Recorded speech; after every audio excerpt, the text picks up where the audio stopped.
ಇದು ಸೌಂಡ್ ಸರಿ ಐತಲ್ರಿ? ಎತ್ತನು ಶುದ್ಧವಾಯಿತು ಬಸವಣ್ಣ ನಿಮ್ಮ ಧರ್ಮದಿಂದ, ಎನ್ನ ಮನ ಶುದ್ಧವಾಯಿತು ಬಸವಣ್ಣ ನಿಮ್ಮ ಧರ್ಮದಿಂದ, ಎನ್ನ ಪ್ರಾಣ ಶುದ್ಧವಾಯಿತು ಬಸವಣ್ಣ ನಿಮ್ಮ ಧರ್ಮದಿಂದ. ಇಂತಿ ಎನ್ನ ತನು ಮನ ಪ್ರಾಣಗಳು ಶುದ್ಧವಾದವು ಕಲಿದೇವರ ದೇವ ನಿಮ್ಮ ಶರಣ ಬಸವಣ್ಣನ ಧರ್ಮದಿಂದ, ಬಸವಣ್ಣನ ಧರ್ಮದಿಂದ. ಸ್ವಾನುಭಾವದ ನೆಲೆಯ ನಾನೇನ ಬಲ್ಲೆನೈ, ನೀನೇ ಒಳಪೊಕ್ಕು ಏನು ನುಡಿಸಿದೊಡೆ ಹಾನು ನುಡಿವೆನೈ ಗುರುವೆ ಕೃಪೆಯಾಗು.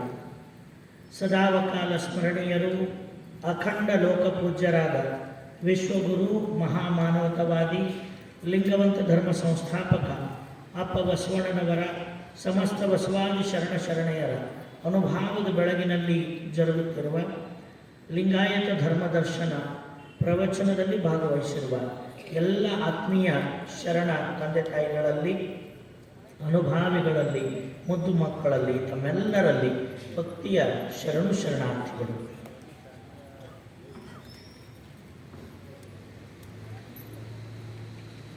ಅಷ್ಟಾವರಣ ತತ್ವಗಳ ಕೊನೆಯ ತಾತ್ವಿಕ ವಿವೇಚನೆ, ಪರಶಿವ ತತ್ವದ 8ನೇ ಮುಖ ಅಂತ ಕರೆಸಿಕೊಂಡಿರ್ತಕ್ಕಂಥದ್ದು ಪ್ರಸಾದ ತತ್ವ.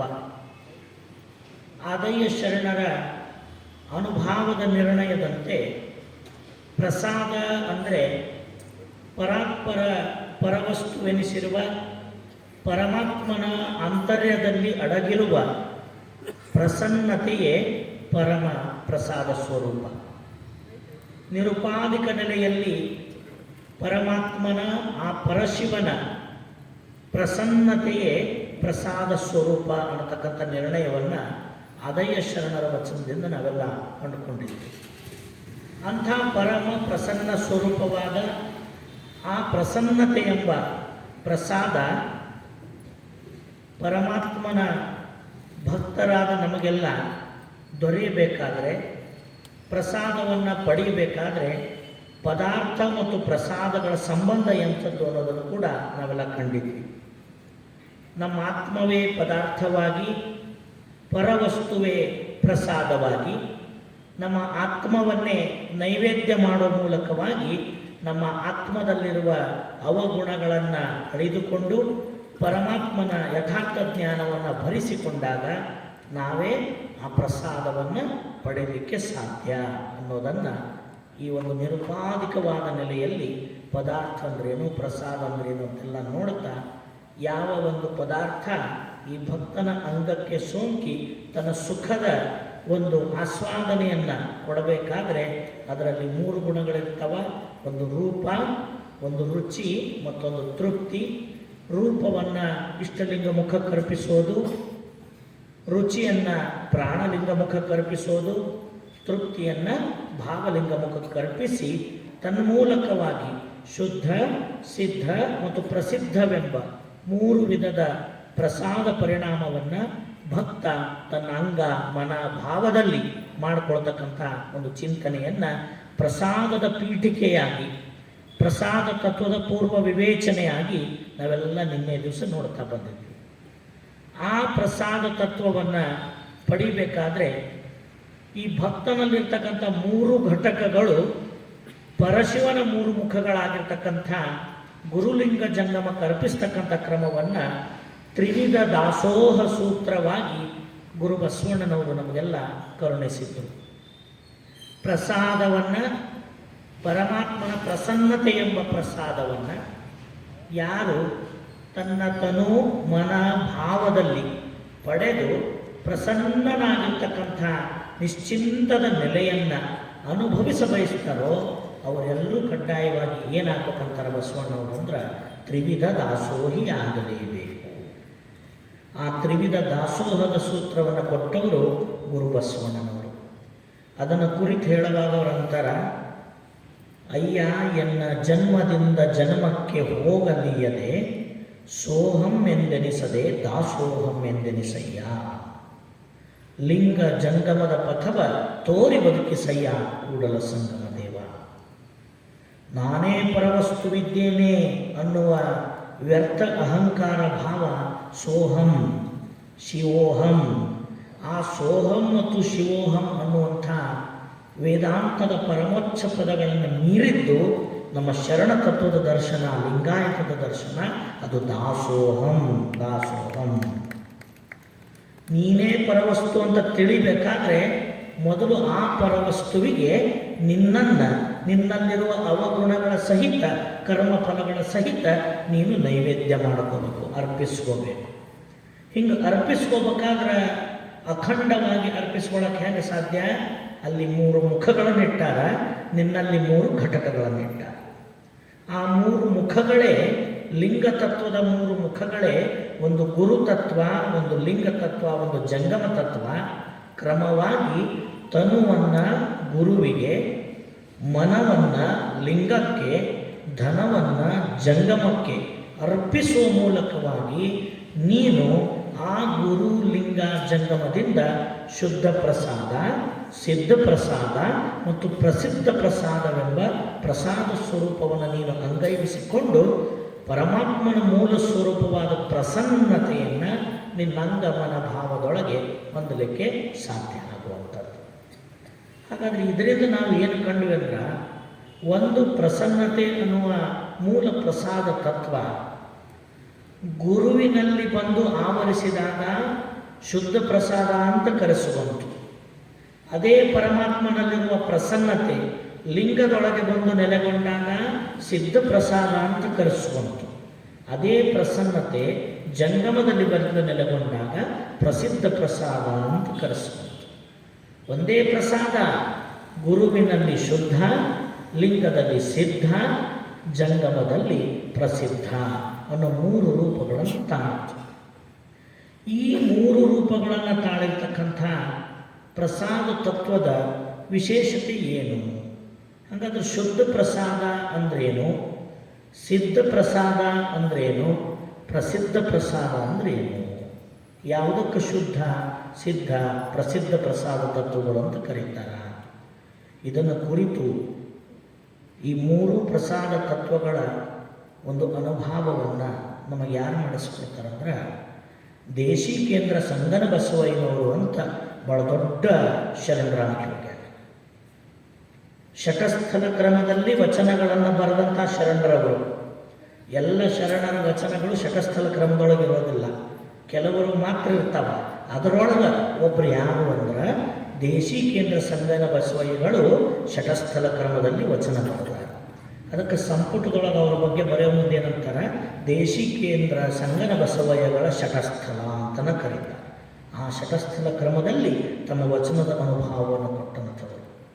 ಅವರ ಅನುಭವದ ಪದದಲ್ಲಿ ಪ್ರಸಾದಿ ಸ್ಥಳದ ನೆಲೆಯೊಳಗೆ ನಿಂತಾಗ ಶುದ್ಧ ಪ್ರಸಾದ ಅಂದ್ರೇನು, ಸಿದ್ಧ ಪ್ರಸಾದ ಅಂದ್ರೇನು, ಪ್ರಸಿದ್ಧ ಪ್ರಸಾದ ಅಂದ್ರೇನು ಅಂತ ತೋರಿಸಿಕೊಡ್ತಾರೆ. ಹಾಗಾದ್ರೆ ದೇಶಿಕೇಂದ್ರ ಸಂಗನ ಬಸವಯ್ಯಗಳ ಪ್ರಕಾರ ಈ 3 ಪ್ರಸಾದಗಳ ಅನುಭವ ಎಂಥದ್ದು ಅಂತ ಕೇಳಿದ್ರೆ, ಶುದ್ಧ ಪ್ರಸಾದಿಯಾದೊಡೆ, ಭಾಳ ಲಕ್ಷ ಕೊಟ್ಟು ಕೇಳ್ಬೇಕಾರೆ ಇಲ್ಲ ಹಿಡಿಯೋದಿಲ್ಲ, ಅದು ಬಿಡಿಸ್ತೇನೆ ಆಮೇಲೆ, ಆದ ಮೊದಲು ಲಕ್ಷ ಕೊಟ್ಟು ಕೇಳಬೇಕಿದೆ.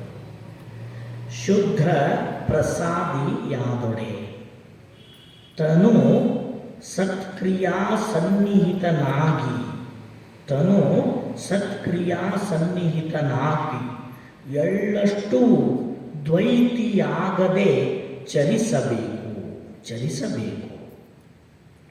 ಸಿದ್ಧ ಪ್ರಸಾದಿಯಾದೊಡೆ ಮನ ಸುಜ್ಞಾನದಲ್ಲಿ ಸನ್ನಿಹಿತವಾಗಿ ಮಲ ವಿಷಯಕ್ಕೆ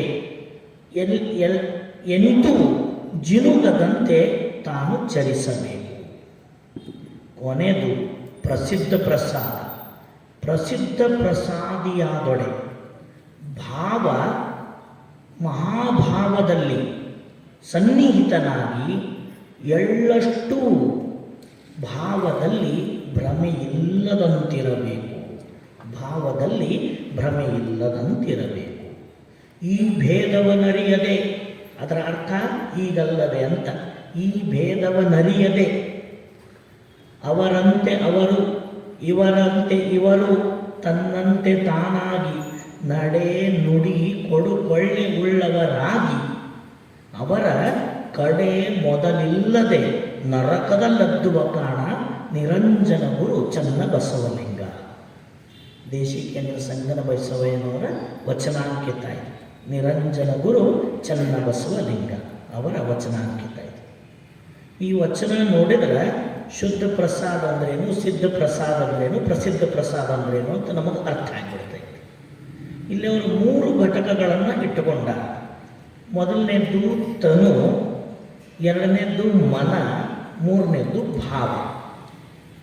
ಅದರ ಜೊತೆಗೆ ಇಲ್ಲಿ ಏನು ಇರೋದಕ್ಕೆ ಶುದ್ಧ ಸಿದ್ಧ ಪ್ರಸಿದ್ಧ ಅಂತಾರ ಅನ್ನೋದನ್ನು ತೋರಿಸ್ತಾರ. ತನುವಿಗೆ ಸತ್ಕ್ರಿಯೆ, ಮನಕ್ಕೆ ಸುಜ್ಞಾನ, ಭಾವಕ್ಕೆ ಮಹಾಭಾವ ಅಂತ ಅವ್ರು ಕರೀತಾರೆ, ಸದ್ಭಾವ ಅಂತ ಇಟ್ಕೊಂಡ್ರೆ. ಭಾವ ಅಂದ್ರೆ ಸದ್ಭಾವ. ತನುವಿಗೆ ಸತ್ಕ್ರಿಯೆ, ಮನಕ್ಕೆ ಸುಜ್ಞಾನ, ಭಾವಕ್ಕೆ ಸದ್ಭಾವ. ಈ 3 ಗುಣಗಳೇ ಶುದ್ಧ ಸಿದ್ಧ ಮತ್ತು ಪ್ರಸಿದ್ಧವೆಂಬ ಪ್ರಸಾದ ಸ್ವರೂಪಗಳು ಅನ್ನೋ ನಿರ್ಣಯವನ್ನು ಕೊಡುತ್ತಾರೆ. ಹೇಳುವಾಗ ನಾವು ಹೇಳುತ್ತೀವಿ, ಕೇಳುತ್ತೀವಿ, ಗುರುವಿಂದ ಬಂದದ್ದು ಶುದ್ಧ ಪ್ರಸಾದ, ಲಿಂಗದಿಂದ ಬಂದದ್ದು ಸಿದ್ಧ ಪ್ರಸಾದ, ಜಂಗಮದಿಂದ ಬಂದದ್ದು ಪ್ರಸಿದ್ಧ ಪ್ರಸಾದ ಅಂತ. ಹಂಗಂದ್ರೆ ಏನು ಅಂತ ತಿಳಿಬೇಕಲ್ಲ. ಎಷ್ಟು ಕಳಕಳಿ ಶರಣರಿಗೆ ಅಂದ್ರೆ ಅದನ್ನು ಬಿಡಿಸಿ ಹೇಳಿಬಿಡ್ತಾರೆ ಅವರು. ಶುದ್ಧ ಅಂದ್ರೆ ಏನು? ಮೊದಲನೇದು ತನು ಅಂದ್ರೆ ನಮ್ಮ ಶರೀರ, ಪಂಚಭೌತಿಕದಿಂದಾದ ದೇಹ, ಇದು ತನು ಅಂತ ಕರೀತಾರ, ಕಾಯ ಅಂತ ಕರೀತಾರ, ದೇಹ ಅಂತ ಕರೀತಾರ, ಅಂಗ ಅಂತ ಕರೀತಾರ. ಇವೇನಂತ ಕರೆದ್ರು ಅದರ ಅರ್ಥ ಏನ್ರಿ? ಶರೀರನೇ. ಇದು ಒಂದು ಶರೀರನೇ. ಆದರೆ ಇಲ್ಲಿ ಈ ಶರಣರು ಏನಂತ ಕರೆದಾರ? ತನು ಅಂತ ಕರೆದಾರ. ಈ ತನು ಸತ್ಕ್ರಿಯೆ ಸನ್ನಿಹಿತನಾಗಿ, ಈ ತನುವಿನಲ್ಲಿ ಸತ್ಕ್ರಿಯೆಗಳೇ ಸನ್ನಿಹಿತನಾಗಿ ಎಳ್ಳಷ್ಟು ದ್ವೈತಿಯಾಗದೆ ಚರಿಸಬೇಕು. ಅದು ಶುದ್ಧ ಪ್ರಸಾದ ಅಂತ ಕರೀತಾರೆ. ಹಾಗಾದ್ರೆ ಗುರುವಿಗೆ ತನುವನ್ನು ಅರ್ಪಿಸಿದಾಗ ಗುರುವಿನಿಂದ ಈ ದೇಹದಲ್ಲಾಗ್ತಕ್ಕಂಥ ಶುದ್ಧ ಪ್ರಸಾದದ ಪರಿಣಾಮ ಏನು ಅಂದರೆ, ಈ ತನು ಸತ್ಕ್ರಿಯಾ ಸನ್ನಿಹಿತನಾಗೋದು, ಅಂಗಕ್ಕೆ ಸತ್ಕ್ರಿಯಾಚರಣೆಗಳನ್ನು ಅಳವಡಿಸೋದು, ಅದು ಶುದ್ಧ ಪ್ರಸಾದದ ಪರಿಣಾಮ. ಅದರ ಮುಂದುವರೆದನ್ನು ಮಾತಾಡ್ತಾರೆ, ಎಳ್ಳಷ್ಟು ಒಂದಿನಿತೂ ದ್ವೈತಿಯಾಗದೆ ಚರಿಸಬೇಕು. ಚರಿಸೋದು ಅಂದರೆ ಬದುಕೋದು ಅಂತ, ನಡೆಯೋದಲ್ಲ. ಚರಿಸೋದು ಅಂದರೆ ಒಟ್ಟಾರೆಯಾಗಿ ವ್ಯವಹರಿಸೋದು, ಬದುಕೋದು. ಶುದ್ಧ ಪ್ರಸಾದದ ಪರಿಣಾಮ ಎಂಥದ್ದು ಅಂದರೆ, ಭಕ್ತನ ಅಂಗಕ್ಕೆ ಅತ್ಯಂತ ಅವಶ್ಯಕವಾದದ್ದು ಸತ್ಕ್ರಿಯಾಚರಣೆಗಳು.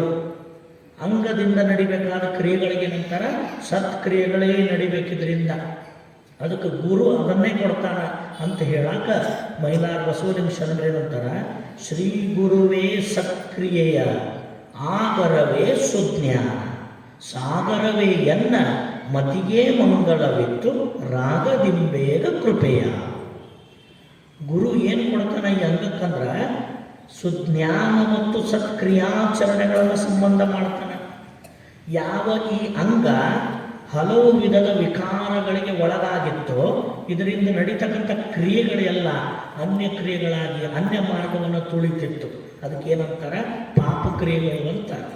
ಯಾವುದು ಮಾಡಬಾರ್ದು ಅಂತ ಹೇಳ್ಯಾರಲ್ಲ, ಅದನ್ನು ಇದು ದೇಹ ಮಾಡ್ತಿರ್ತೈತಿ. ಹೆಂಗೆ ಮಾಡ್ತಿರ್ತೈತಿ?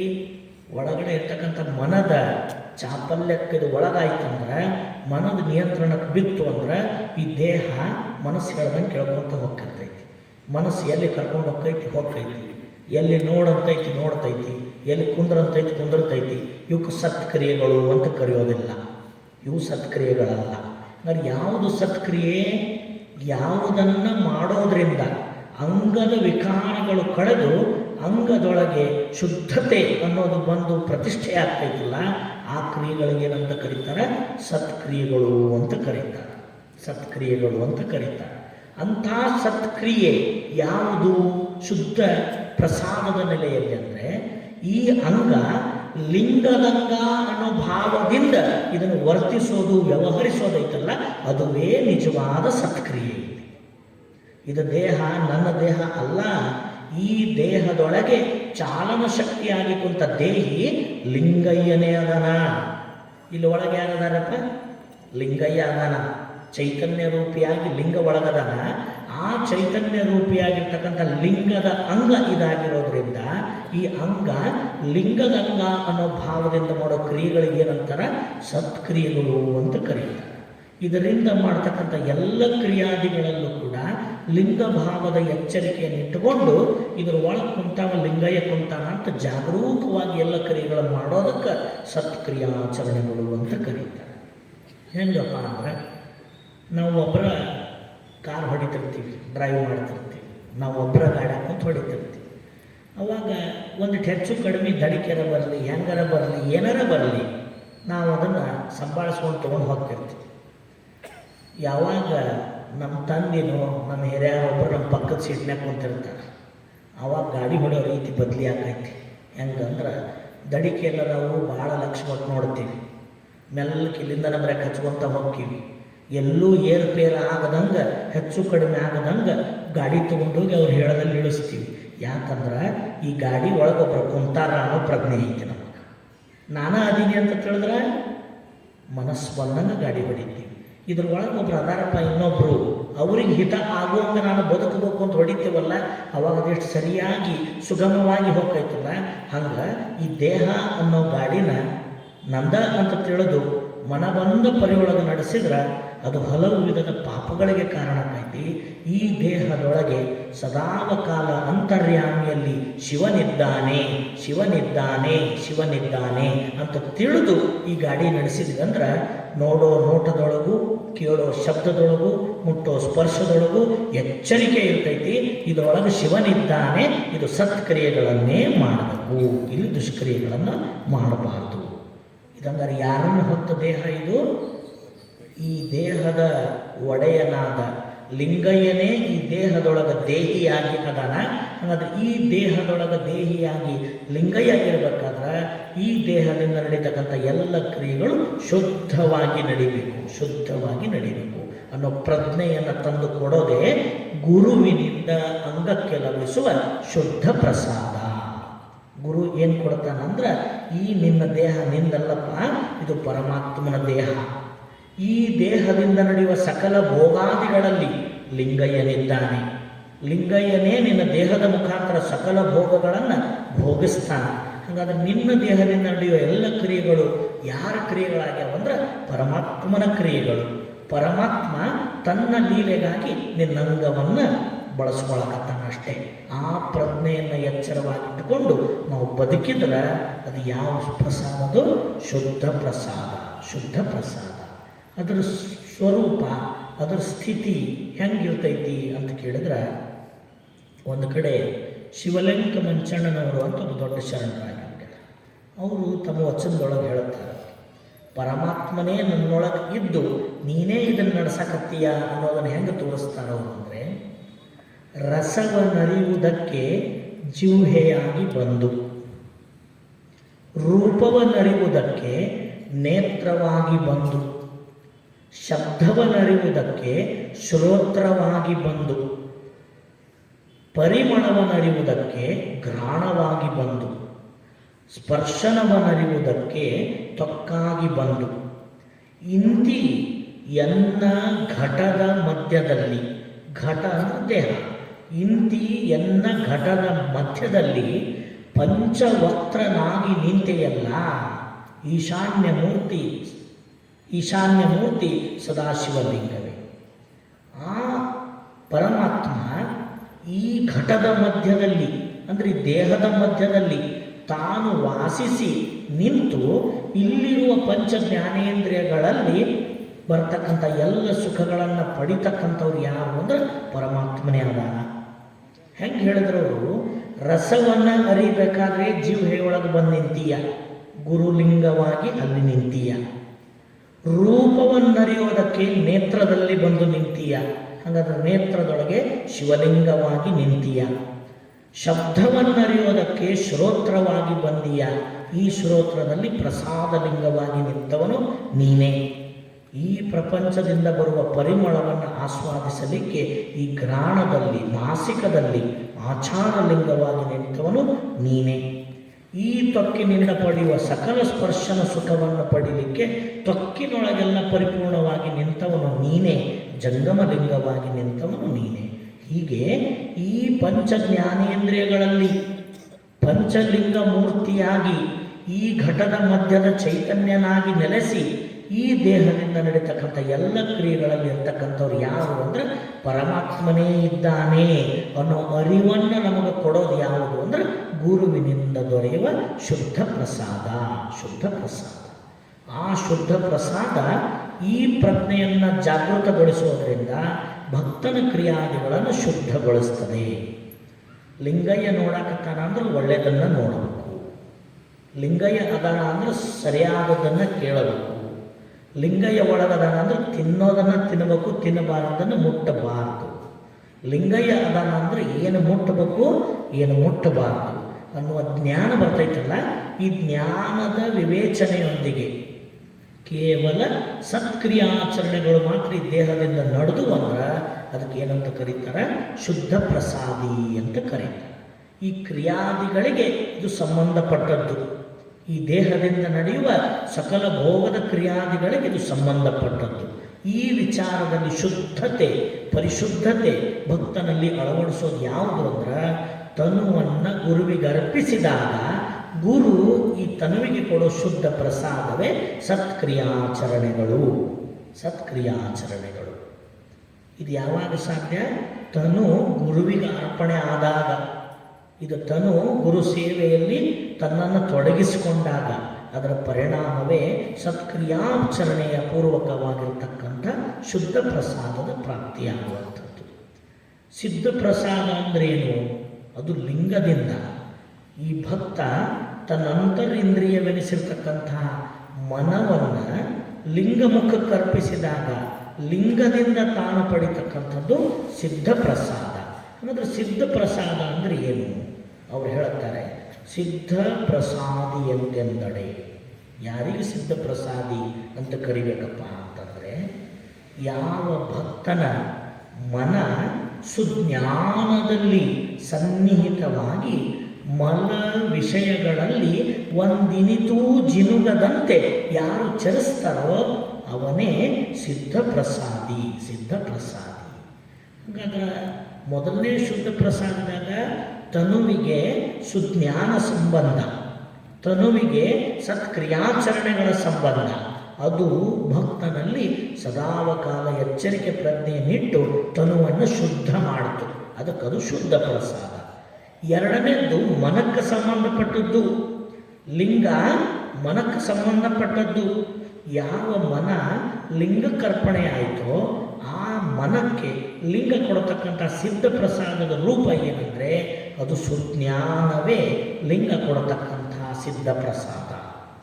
ಗುರು ಕೊಟ್ಟದ್ದು ಸತ್ಕ್ರಿಯೆ, ಲಿಂಗ ಕೊಟ್ಟದ್ದು ಸುಜ್ಞಾನ. ಸುಜ್ಞಾನ ಸತ್ಕ್ರಿಯೆ ಅಂಗಕ್ಕೆ ಸಂಬಂಧಪಟ್ಟ, ಸುಜ್ಞಾನ ಮನಕ್ಕೆ ಸಂಬಂಧಪಟ್ಟದ್ದು. ಹಾಗಾದ್ರೆ ಈ ಮನ ಅನ್ನೋದು ಲಿಂಗಕ್ಕೆ ಅರ್ಪಣೆ ಆಗೋದಂದ್ರೆ ಏನು? ಹೆಂಗಿದೆ ಅರ್ಪಣೆ ಆಗ್ತೈತಿ ಅಂದ್ರೆ, ಮನ ಲಿಂಗ ಧ್ಯಾನದಲ್ಲಿ ನಿರಂತರವಾಗಿ ನಿಂತರೆ ಅದು ಮನ ಲಿಂಗಕ್ಕರ್ಪಣೆ ಆದ ರೀತಿ. ಅದು ಯಾವ ಮನಕ್ಕೆ ನಿರಂತರವಾಗಿರ್ತಕ್ಕಂಥ ಒಂದು ಪರಿಭ್ರಮಣೆಯ ಗುಣ ಇದೆ, ಅದು ನಿಂತಲ್ಲಿ ನಿಲ್ಲೋದಿಲ್ಲ, ಕುಂತಲ್ಲಿ ಕುಂಡ್ರೋದಿಲ್ಲ, ಇದು ಅರ್ಪಣೆಯ ರೀತಿಯಲ್ಲ. ಹಾಗಾದ್ರೆ ಈ ಮನದ ಸ್ವಭಾವ ಹೆಂಗೈತಪ್ಪ, ಯಾವ ಮಟ್ಟಕ್ಕೈತಂದ್ರೆ, ಮನವೆಂಬ ಮರ್ಕಟನು ತನುವೆಂಬ ವೃಕ್ಷವನೇರಿ ಇಂದ್ರಿಯಗಳೆಂಬ ಶಾಖೆ ಶಾಖೆಗೆ ಹಾರಿ ಹಲವು ವಿಧದ ವಿಷಯಗಳೆಂಬ ಫಲವ ಗ್ರಹಿಸುತ್ತ ಭವದತ್ತ ಮುಖವ ಮಾಡಿ ಹೋಗುತ್ತಿದೆ ನೋಡ. ಇದು ಮನದ ಸ್ವಭಾವ ಆಯಿತು. ಷಣ್ಮುಖ ಶಿವಗಳು ಏನಂತಾರ, ತನು ಅನ್ನೋದೊಂದು ವೃಕ್ಷ, ಇದರೊಳಗಿರೋ ಮನ ಅನ್ನೋದೊಂದು ಮರಕಟ. ಈ ದೇಹದೊಳಗಿರ್ತಕ್ಕಂಥ ಹಲವು ಇಂದ್ರಿಯಗಳೇ ಒಂದೊಂದು ಶಾಖೆಗಳು. ಆ ಇಂದ್ರಿಯದೊಳಗಿರ್ತಕ್ಕಂಥ ಒಂದೊಂದು ವಿಷಯ ಸುಖಗಳೇ ಅದರೊಳಗೆ ಬಿಟ್ಟಂಥ ಒಂದೊಂದು ಫಲಗಳು. ಅವುಗಳ ರುಚಿಯನ್ನು ಆಸ್ವಾದನೆ ಮಾಡ್ತಾ ಒಂದರಿಂದ ಇನ್ನೊಂದಕ್ಕೆ, ಇನ್ನೊಂದರಿಂದ ಮತ್ತೊಂದಕ್ಕೆ ನೆಗೆಯೋದೇ ಮನವೆಂಬ ಮರ್ಕಟನ ಚೇಷ್ಟೆ. ಅರ್ಥ ಆತಲ್ರಿ? ತನುವೇ ವೃಕ್ಷ, ಮನವೇ ಮಂಗ, ಇಲ್ಲಿರೋ ಇಂದ್ರಿಯಗಳ 5 ಇವುಗಳೇ 5 ಶಾಖೆಗಳು, 5 ರೆಂಬೆ ಕೊಂಬೆಗಳು.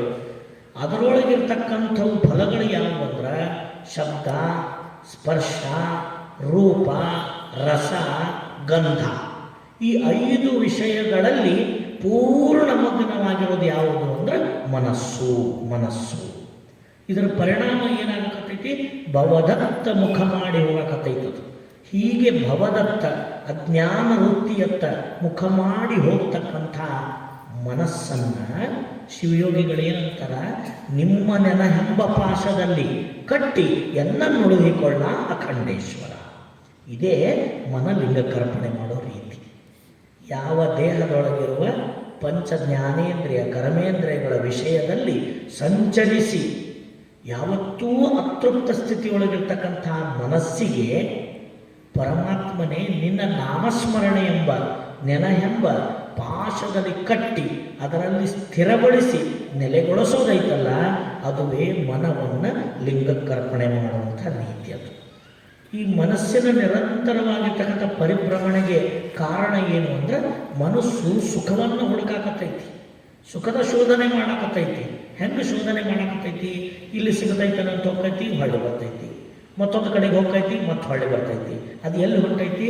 ಒಮ್ಮೆ ಕಣ್ಣಾಗಿ ಬರ್ತೈತಿ, ಅತೃಪ್ತಿಯಾಗಿ ಬರ್ತೈತಿ, ಕಿವಿಗೆ ಬರ್ತೈತಿ, ಅತೃಪ್ತಗೊಂಡು ಬರ್ತೈತಿ, ನಾಲಿಗೆಗೆ ಬರ್ತೈತಿ, ಅತೃಪ್ತಗೊಂಡು ಬರ್ತೈತಿ, ಐತಿ ಅಂತ ಓಡಿ ಹೋಗ್ತೈತಿ, ಏನು ಸಿಗಲಿಲ್ಲ ಅಂತ ಹೊಳ್ಳಿ ಬರ್ತೈತಿ. ಮತ್ತು ಸುಮ್ಮನೆ ಕುಂದಿರ್ತೈತೇನೋ, ಮತ್ತೂ ಅದೇ ಕೆಲಸ, ಮತ್ತೆ ಮತ್ತೆ ಸುಖದ ಶೋಧನೆ ಮಾಡ್ತಾ ತಾನು ತನ್ನೊಳಗಿರುವ ಅಪರಿಮಿತವಾದ ಶಕ್ತಿಯನ್ನು ಪಾತ ಮಾಡ್ಕೊತೈತಿ, ಕಳ್ಕೊತೈತಿ. ಇಂಥ ಮನಸ್ಸನ್ನು ಗುರು ಅರುಹಿದ, ಗುರು ಕರುಣೆಯಿಂದೊಗೆದು ಬಂದ ಇಷ್ಟಲಿಂಗದಲ್ಲಿ ದೃಷ್ಟಿ ಇಟ್ಟು ನೆಟ್ಟು ಆ ಲಿಂಗದಲ್ಲಿ ಮನವನ್ನು ಪೂರ್ಣವಾಗಿ ಲಯಗೊಳಿಸೋದೈತಲ್ಲ, ಅದುವೇ ಮನ ಲಿಂಗಕ್ಕೆ ಅರ್ಪಣ ಮಾಡೋದು ಅಂತ ಅರ್ಥ. ಹಾಗಾದ್ರೆ ಮನವನ್ನು ಲಿಂಗಕ್ಕೆ ಅರ್ಪಣ ಮಾಡೋದು ಅಂತ ಯಾಕೆ ಕರೀತಾರಂದ್ರೆ, ಮನಸ್ಸನ್ನು ಸ್ಥಿರಗೊಳಿಸುವ, ಮನಸ್ಸನ್ನು ತನ್ನಲ್ಲಿ ಹಿಡಿದಿಟ್ಟುಕೊಳ್ಳುವ ಶಕ್ತಿ ಇರತಕ್ಕಂಥ ಒಂದೇ ಒಂದು ವಸ್ತು ಅಂದ್ರೆ ಅದು ನಮ್ಮ ಕರಸ್ಥಲದ ಇಷ್ಟಲಿಂಗ. ಇದು ಲಿಂಗ ಬಿಟ್ಟರೆ ಇನ್ನೆಲ್ಲೂ ನಿಲ್ಲೋದಲ್ರಿ. ಇದೊಂದು ಲಕ್ಷಣ ಇರಬೇಕು ನಮಗೆಲ್ಲ. ಯಾಕೆ ಬಸವಣ್ಣವರು ಮನದ ಮರವೆಯನ್ನು ಕಳೆದು ಮನದ ಸ್ಥಿರತೆಗಾಗಿ ಶಿವಯೋಗವನ್ನು ಕೊಟ್ಟು ತ್ರಾಟಕ ಯೋಗದ ಮುಖಾಂತರವಾಗಿ ಲಿಂಗದಲ್ಲಿ ಮನಸ್ಸು ನಿಲ್ಸಕ್ಕೆ ಹೇಳಿದ್ರು ಅಂದ್ರೆ, ಅವರು ಕಂಡುಕೊಂಡಿದ್ರು ಸ್ವತಃ ಬಸವಣ್ಣನವರು ಮನೋವಿಜ್ಞಾನಿಗಳಾಗಿ ಮನಸ್ಸಿನ ಆಳ ಅಗಲದ ಸೂಕ್ಷ್ಮತೆಗಳನ್ನು ಅರಿತು ಅವರು ಕಂಡುಕೊಂಡ ನಿರ್ಣಯ ಏನು ಅಂದ್ರೆ, ಮನಸ್ಸು ನಿಲ್ಲಿಸೋದು ಲಿಂಗದೊಳಗೆ ಮಾತ್ರ, ಲಿಂಗ ಬಿಟ್ಟರೆ ಇನ್ನೆಲ್ಲೂ ಮನಸ್ಸು ನಿಲ್ಲೋದಿಲ್ಲ. ಎಲ್ಲಿ ನಿಂದಿರ್ತೈತ್ರಿ ಮನಸ್ಸು? ದೀಪ ಇಟ್ಟು ನಿಂದ್ರಸಕ್ಕೋಕಾರ ದೀಪದಾಗ ನಿಂದ್ರೋದಿಲ್ಲ, ಮೆಣಬತ್ತಿ ಹಚ್ಚಿ ನಿಂತ್ರೆ ಅಲ್ಲಿ ನಿಲ್ಲೋದಿಲ್ಲ, ಒಂದು ಲೈಟ್ ಹಚ್ಕೊಂಡು ನಿಂತು ಅದನ್ನು ನೋಡ್ಕೊತ ಕುಂತ್ರೆ ಅಲ್ಲಿ ನಿಂದ್ರೋದಿಲ್ಲ. ನಿಂತಂಗೆ ಒಂದು 2 ನಿಮಿಷ ಅನಿಸಿದ್ರು ಮತ್ತೆ ಹೊಳ್ಳಿ ತನ್ನ ಪೂರ್ವ ಗುಣವನ್ನು ತಾನು ತೋರಿಸ್ತೈತಿ. ಹೆಂಗೆ? ಸುಡು ಸುಡು ಮನವಿದು ವಿಷಯಕ್ಕೆ ಹರಿಯುವುದು, ಮೃಡ ನಿಮ್ಮನನು ದಿನ ನೆನೆಯಲಿಯದು. ಇದ್ರ ಗುಣನೇ ಹಂಗೆ, ನಿಂತಂಗೆ ಅನಿಸ್ಬೋದು, ಮತ್ತೆ ಹರ್ಕೊಂಡು ಹೋಗ್ತೈತಿ. ಆದರೆ ಯಾವ ಮನಸ್ಸು ಒಮ್ಮೆ ನಿಂತರೆ ಅಚಲಿತವಾಗಿ ಎಂದಿಗೂ ಮತ್ತೆ ಚಂಚಲಗೊಳ್ಳದಂತೆ ಅರ್ಪಣೆ ಆಗೋದು ನಿಲ್ಲೋದು ಎಲ್ಲಿ ಅಂದ್ರೆ, ಲಿಂಗ ಅನ್ನೋ ಕೇಂದ್ರದಲ್ಲಿ ಮಾತ್ರ ಅದು ಸ್ಥಿರವಾಗಿ ನಿಲ್ಲಬಲ್ಲದು. ಅವಾಗ ಒಂದು ಪ್ರಶ್ನೆ ಬರ್ತೈತಿ, ಅಲ್ರಿ ದೀಪದಾಗ ನಿಂದ್ರಂಗಿಲ್ಲ, ಲೈಟ್ನೊಳಗೆ ನಿಂದ್ರೋದಿಲ್ಲ, ಒಂದು ಸೂಜಿ ಮನಿ ತೋರಿಸಿ ನಿಂದ್ರಿಸಿದ್ರೆ ನಿಂದ್ರೋದಿಲ್ಲ, ಲಿಂಗದಾಗ ಯಾಕೆ ನಿಂದಿರ್ತೈತಿ ಮನಸ್ಸು? ಲಿಂಗದಾಗ ಯಾಕೆ ನಿಂದಿರ್ತೈತಿ? ಅದು ನೇತ್ರದ ಮುಖಾಂತರವಾಗಿ ಇಷ್ಟಲಿಂಗವನ್ನು ತದೇಕ ಚಿತ್ರದಿಂದ ನೋಡ್ತಾ ನೋಡ್ತಾ ಹೋಗೋದು ಲಿಂಗ ನಿರೀಕ್ಷಣೆ. ಲಿಂಗ ನಿರೀಕ್ಷಣೆಯನ್ನು ಮಾಡ್ತಾ ಮಾಡ್ತಾ ಆ ನಿರೀಕ್ಷಣೆ ಮತ್ತು ಮನದ ಮಂತ್ರ ಧ್ಯಾನ ಇವೆರಡೂ ಸೇರಿ ಮನಸ್ಸನ್ನಲ್ಲಿ ಸ್ಥಿರಗೊಳಿಸ್ಬಿಡ್ತಾವ. ಹಾಗಾದ್ರೆ ಸ್ಥಿರಗೊಳಿಸ್ಬೇಕಾದ್ರೆ ಲಿಂಗದಾಗ ಯಾಕೆ ಮನಸ್ಸು ನಿಂದಿರ್ತೈತಿ? ಬೇಕಾಗ ಅರ್ಥ ಮಾಡ್ಕೋಬೇಕು ನಾವು. ಮನಸ್ಸು ಹುಡುಕಾಕತ್ತದ್ದೇನು? ನಿಶ್ಚಿಂತೆಯ ನೆಲೆಯನ್ನು ಹುಡುಕಿ ಹಲವು ವಿಷಯಗಳಲ್ಲಿ ಹರಿದಾಡಕತ್ತೈತಿ ಮನಸ್ಸು. ಅಲ್ಲಿ ಸಿಗತೈತನೋ, ಇಲ್ಲಿ ಸಿಗತೈತನೋ, ಇಲ್ಲಿ ಸಿಗತೈತನೋ ಅಂತ. ಅದು ಹುಡುಕಿದ ನೆಲೆಗಳೆಲ್ಲ ಕ್ಷಣಿಕ ಸುಖದ ನೆಲೆಗಳೇ, ಯಾವುದೂ ಶಾಶ್ವತ ನೆಲೆ ಅಲ್ಲ. ಎಲ್ಲಿ ಕ್ಷಣಿಕ ಸುಖ ಐತಿ ಅಲ್ಲೇ ಹುಡುಕೈತದು. ಮತ್ತು ಎಲ್ಲೂ ಸಿಗಲಿಲ್ಲ. ಎಲ್ಲಿ ಶಾಶ್ವತವಾದ ಸುಖದ ಸೆಲೆ, ಯಾವುದು ತನ್ನ ನಿಶ್ಚಿಂತೆಯ ನೆಲೆ, ಇನ್ನು ಮತ್ತೆ ಹುಡುಕೋದಕ್ಕೆ ಏನೂ ಇಲ್ಲ ಅನ್ನೋ ಭಾವ ಪರಿಪೂರ್ಣತೆ ಮನಸ್ಸಿಗೆ ಎಲ್ಲಿ ಸಿಗತೈತಿ ಅಂದ್ರೆ ಇಷ್ಟಲಿಂಗದೊಳಗೆ ಮಾತ್ರ ಸಿಗತೈತಿ. ಅದಕ್ಕೆ ಅದು ಒಮ್ಮೆ ಲಿಂಗದೊಳಗೆ ನಿಂದಿರ್ತು ಅಂದ್ರೆ ಇನ್ನು ನನಗೇನೂ ಬೇಡ, ನನಗೆ ಸಂತೃಪ್ತಿ ಆಯಿತು ಅಂತ ಮನಸ್ಸು ಅಲ್ಲೇ ಉಳಿದು ಬಿಡ್ತೈತಿ. ಇದಕ್ಕೇನಂತಾರೆ ಮನ ಲಿಂಗಕ್ಕೆ ಅರ್ಪಣೆ ಆಗೋದು ಅಂತ. ಅದಕ್ಕೆ ಚನ್ನಬಸವಣ್ಣವ್ರು ಏನಂದ್ರು, ಸುಖ ಯಾವುದು, ಸುಖಿ ಯಾರು, ಸುಖದ ಅನುಭವ ಯಾವುದು ಅಂತ ಪ್ರಶ್ನೆ ಮಾಡ್ತಾರೆ. ಮಂತ್ರನಿಂದ ಕೇಳ್ತಾರೆ, ಸುಖ ಯಾವುದು, ಸುಖಿ ಯಾರು, ಸುಖದ ಅನುಭವ ಯಾವುದು. ನಮಗಂತೂ ತಿಳಿಯಂಗಿಲ್ಲ ಸುಖ ಯಾವುದು ಅಂದ್ರೆ ನಾವು ಏನೇನೋ ಹೇಳ್ತೀವಿ. ಸುಖಿ ಯಾರು ಅಂದ್ರೆ ಯಾರನ್ನೋ ತೋರಿಸ್ತೀವಿ. ಸುಖದ ಅನುಭವ ಯಾವುದು ಅಂದ್ರೆ ಇವೇ ವಿಷಯ ಸುಖದೊಳಗೆ ಮುಳುಗಿ ಹೇಳೋದೇ ಸುಖದ ಅನುಭವ ಅಂತ ತೋರಿಸ್ತೀವಿ. ಆದರೆ ಚನ್ನಬಸವಣ್ಣವ್ರು ಒಂದು ತೆಲಿಗೆ ಬಡ್ದು ಹೇಳ್ತಾನೆ, ಎಲ್ಲ ತಪ್ಪು ನಿಮ್ಮ ಉತ್ತರ ಅಂತ. ಯಾವುದು ಅಂದ್ರೆ ಸುಖ ಲಿಂಗ, ಸುಖಿ ಶರಣ, ಸುಖದ ಅನುಭವ ಕೂಡಲ ಚನ್ನ ಸಂಗ, ನಿಮ್ಮ ಶರಣರ ಅನುಭವ ಸಂಗ ಪರವಿಲ್ಲವಾಗಿ. ಸುಖ ಅನ್ನೋದಿರೋದೇ ನಿನ್ನ ಇಷ್ಟಲಿಂಗದಲ್ಲಿ. ಯಾವ ಸುಖ ಬೇಕು ಅಂತ ನೀನು ಬಯಸಕತ್ತೀಯಲ್ಲ, ಈ ಬದುಕಿನ ಹೋರಾಟ ಮಾಡ್ತೀಯಲ್ಲ, ಇದೆಲ್ಲದರ ಮೂಲ ಸುಖದ ಸೆಲೆ. ಸುಖವನ್ನು ತನ್ನೊಳಗೆ ಇಂಬಿಟ್ಟುಕೊಂಡು ಉಕ್ಕಿ ಹರಿಸ್ತಕ್ಕಂಥ ಸುಖದ ಸೆಲೆ ಯಾವುದು ಅಂದರೆ ಕರಸ್ಥಲದ ಇಷ್ಟಲಿಂಗ. ಆ ಇಷ್ಟಲಿಂಗ ಅನ್ನೋ ಸುಖದ ಮೂಲ ಸೆಲೆಯನ್ನು ಮನಸ್ಸಿಗೆ ನಾವು ತೋರಿಸೇ ಇಲ್ಲ, ಒಮ್ಮೆ ತೋರಿಸಿಲ್ಲ. ಅದಕ್ಕದು ಹೊರೆಯಾಗತ್ತೈತಿ. ಒಮ್ಮೆ ಅದಕ್ಕೆ ತೋರಿಸಿ ಅದರ ರುಚಿ ತೋರಿಸ್ಬಿಟ್ರೆ, ಅಯ್ಯೋ ಹುಟ್ಟಿದಾಗಿಂದ ಹುಡುಕಾಕತ್ತಿದ್ದೆ, ಇದನ್ನು ಇಲ್ಲಿ ಸಿಗುತ್ತು, ಇನ್ನು ನಾನು ಮುಂದೆ ಹೋಗೋದಿಲ್ಲ, ಇಲ್ಲಿಗೆ ನನ್ನ ಎಲ್ಲ ಅನ್ವೇಷಣೆಗಳು ಕೊನೆಗೊಂಡವು. ಎಲ್ಲಿ? ಇಷ್ಟಲಿಂಗದಲ್ಲಿ. ಆ ಇಷ್ಟಲಿಂಗ ಒಂದೇ ಮನದ ನಿಜವಾದ ನಿಶ್ಚಿಂತೆಯ ನೆಲೆ. ಆ ಕಾರಣಕ್ಕಾಗಿ ಭಕ್ತನ ಮನ ಲಿಂಗಕ್ಕರ್ಪಣೆಯಾದಾಗ ಆ ಮನಕ್ಕೆ ಲಿಂಗ ಮನವನ್ನು ಅರ್ಪಿಸಿಕೊಂಡು ತನ್ನೊಳಗಿದ್ದ ಕರುಣೆಯನ್ನು ಬೆರೆಸ್ತೈತಿ. ಅದಕ್ಕೆ ಏನಂತ ಕರೀತಾರೆ? ಸುಜ್ಞಾನ ಅಂತ ಕರೀತಾರೆ. ಆ ಸುಜ್ಞಾನವೇ ಸಿದ್ಧ ಪ್ರಸಾದ. ಮನವನ್ನು ಅರ್ಪಿಸಿಕೊಂಡು ಮನಕ್ಕೆ ತನ್ನಿಂದ ಒಂದಿಷ್ಟು ಕರುಣೆಯನ್ನು ಬೆರೆಸ್ತೈತಲ್ಲ, ಆ ಕರುಣೆಗೆ ಏನಂತ ಕರೀತಾರೆ? ಸುಜ್ಞಾನವೆಂಬ ಸಿದ್ಧ ಪ್ರಸಾದ. ಆವಾಗದು ಮನ ಅಲ್ರಿ, ಅದು ಮನ ಅಲ್ಲ. ಈಗ ಹೆಂಗಿದು ನಮ್ಮ ಅಂಗ ಸತ್ಕ್ರಿಯಾಚರಣೆಗಳನ್ನು ಮಾಡಿ ಲಿಂಗದ ಅಂಗ ಆಗಿತ್ತೋ, ಹಂಗಿದು ಮನ ಆವಾಗ ಸುಜ್ಞಾನ ಸನ್ನಿಹಿತವಾದ ಮನ. ಅದು ಬರೀ ಮನ ಅಲ್ಲ, ಅದು ಮಹಾಲಿಂಗ. ಮನ ಅಲ್ಲದು ಮಹಾಲಿಂಗ. ಅದು ಯಾಕೆ? ಲಿಂಗವನ್ನು ಮುಟ್ಟಿ ತಾನೂ ಮಹಾಲಿಂಗ ಸ್ವರೂಪವೇ ಆದ ಕಾರಣ ಮನಕ್ಕೆ ಲಿಂಗ ಧ್ಯಾನವಲ್ಲದೆ ಮತ್ತೊಂದು ವಿಷಯದ ಯಾವ ಅಪೇಕ್ಷೆಗಳೂ ಇಲ್ಲ. ಲಿಂಗ ಧ್ಯಾನದಲ್ಲಿ ಸದಾವಕಾಲ ತನ್ನನ್ನು ಮುಳುಗಿಸಿಕೊಂಡ ಕಾರಣ ಮನ ಮಹಾಲಿಂಗ ಸ್ವರೂಪ ಆಗೋದು. ಇದೇನಂತಾರೆ? ಅದಕ್ಕೆ ಲಿಂಗದಿಂದ ಪಡೆದ ಸಿದ್ಧ ಪ್ರಸಾದ ಅಂತ ಕರೀತಾರೆ. ಇನ್ನು ಮೂರನೇದು ಧನವನ್ನು ಜಂಗಮಕ್ಕರ್ಪಿಸೋದು. ತ್ರಿವಿಧ ದಾಸೋಹ ಸೂತ್ರದ ಮೂರನೇ ನೆಲೆ ಇದೆ. ಧನವನ್ನು ಜಂಗಮಕ್ಕರ್ಪಿಸಿ ಜಂಗಮದಿಂದ ಪಡಿತಕ್ಕಂಥದ್ದು ಯಾವುದು ಅಂತ ಕೇಳಿದರೆ ಅದು ಪ್ರಸಿದ್ಧ ಪ್ರಸಾದ. ಪ್ರಸಿದ್ಧ ಪ್ರಸಾದ ಅದನ್ನು ಇಲ್ಲಿ ನಮ್ಮ ದೇಶಿಕೇಂದ್ರ ಸಂಗನ ಬಸವಯ್ಯನವರು ಪ್ರಸಿದ್ಧ ಪ್ರಸಾದದ ರೂಪ ಏನು, ಅದರ ಪರಿಣಾಮ ಎಂಥದ್ದು ಅನ್ನೋದನ್ನು ತೋರಿಸಿಕೊಡ್ತಾರೆ. ಪ್ರಸಿದ್ಧ ಪ್ರಸಾದವೆಂತೆಂದೊಡೆ. ಯಾವುದು ಪ್ರಸಿದ್ಧ ಪ್ರಸಾದ ಅಂದರೆ ಈ ಭಕ್ತನ ಭಾವ ಸದ್ಭಾವದಲ್ಲಿ ಸನ್ನಿಹಿತವಾಗಿ ಸರ್ವ ಭ್ರಮೆಗಳ ಕಳೆದುಕೊಂಡು ನಿರ್ಭಾವವಾದದ್ದೇ ನಿಜವಾದ ಪ್ರಸಿದ್ಧ ಪ್ರಸಾದ. ಪ್ರಸಿದ್ಧ ಪ್ರಸಾದ ಯಾವ ಧನ ಅಂತಕ್ಕಂಥದ್ದು, ದ್ರವ್ಯ ರಾಶಿ ಅಂತಕ್ಕಂಥದ್ದು, ಅದನ್ನು ಜಂಗಮದೊಳಗೆ ಅರ್ಪಣೆ ಮಾಡೋದು, ತನುವನ್ನು ಗುರುವಿಗೆ ಅರ್ಪಿಸೋದು, ಮನವನ್ನು ಲಿಂಗ ಧ್ಯಾನಕ್ಕೆ ಅರ್ಪಿಸೋದು, ಧನವನ್ನು ಜಂಗಮಕ್ಕೆ ಅರ್ಪಿಸೋದು. ಇಲ್ಲಿ ಬಂತು ನೋಡ್ರಿ ಕಷ್ಟ, ಭಾಳ ಕಷ್ಟ ಇದು. ಧನ ಜಂಗಮಕ್ಕೆ ಅರ್ಪಿಸೋದು ಅಂದ್ರೆ ಏನ್ರಿ, ನಮ್ಮ ಅಂತೇಳಿದ್ದು ಎಲ್ಲ ರೊಕ್ಕ ರೂಪಾಯಿ, ನಮ್ಮ ಬ್ಯಾಂಕ್ ಬ್ಯಾಲೆನ್ಸು, ನಮ್ಮ ಇನ್ಶೂರೆನ್ಸು ಎಲ್ಲನೂ ಒಯ್ದು ಜಂಗಮದ ಹೆಸರಿಗೆ ಮಾಡಿಬಿಡೋದು. ಏನು ಆ ವಿರಮಠ ಇದ್ದು ಮುಂದೆ ನಾಮಿನಿಯವ್ರ ಹೆಸರಿಗೆ ಮಾಡೋದು. ಏನಿದು ಜಂಗಮ ಒಯ್ದು ಜಂಗಮಕ್ಕೆ ಅರ್ಪಣೆ ಮಾಡೋದು ಅಂದರೆ ಏನು? ನೋಡ್ರಿ, ಸತ್ಯಶುದ್ಧ ಕಾಯಕದಿಂದ ಬಂದ ದ್ರವ್ಯದಲ್ಲಿ ಗುರುಲಿಂಗ ಜಂಗಮದ ಸ್ವತ್ತಿರ್ತೈತಿ ಮೊದಲ. ಆ ಗುರುಲಿಂಗ ಜಂಗಮಕ್ಕೆ ಮುಟ್ಟಿಸಿ ಉಳಿದದ್ದು ನಮ್ಮದು ಅನ್ನೋ ಭಾವ ಇರ್ತೈತಿ. ಇದು ಮೊದಲನೇದು.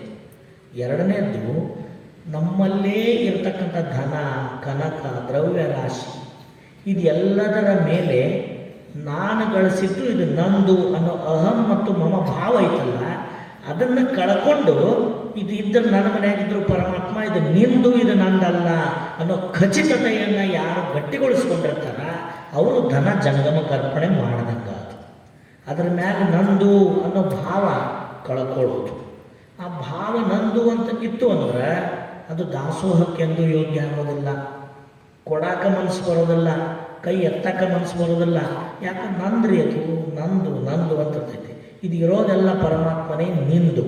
ಈ ಪ್ರಪಂಚಕ್ಕೆ ಬಂದ ಮೇಲೆ ಏನೆಲ್ಲವನ್ನು, ಸಕಲ ಸೌಭಾಗ್ಯ ಐಶ್ವರ್ಯವನ್ನು ನಾನು ಪಡೆದೀನಿ, ಇದೆಲ್ಲವೂ ಪರಮಾತ್ಮ ನಿನ್ನ ದಾಸೋಹದಿಂದ.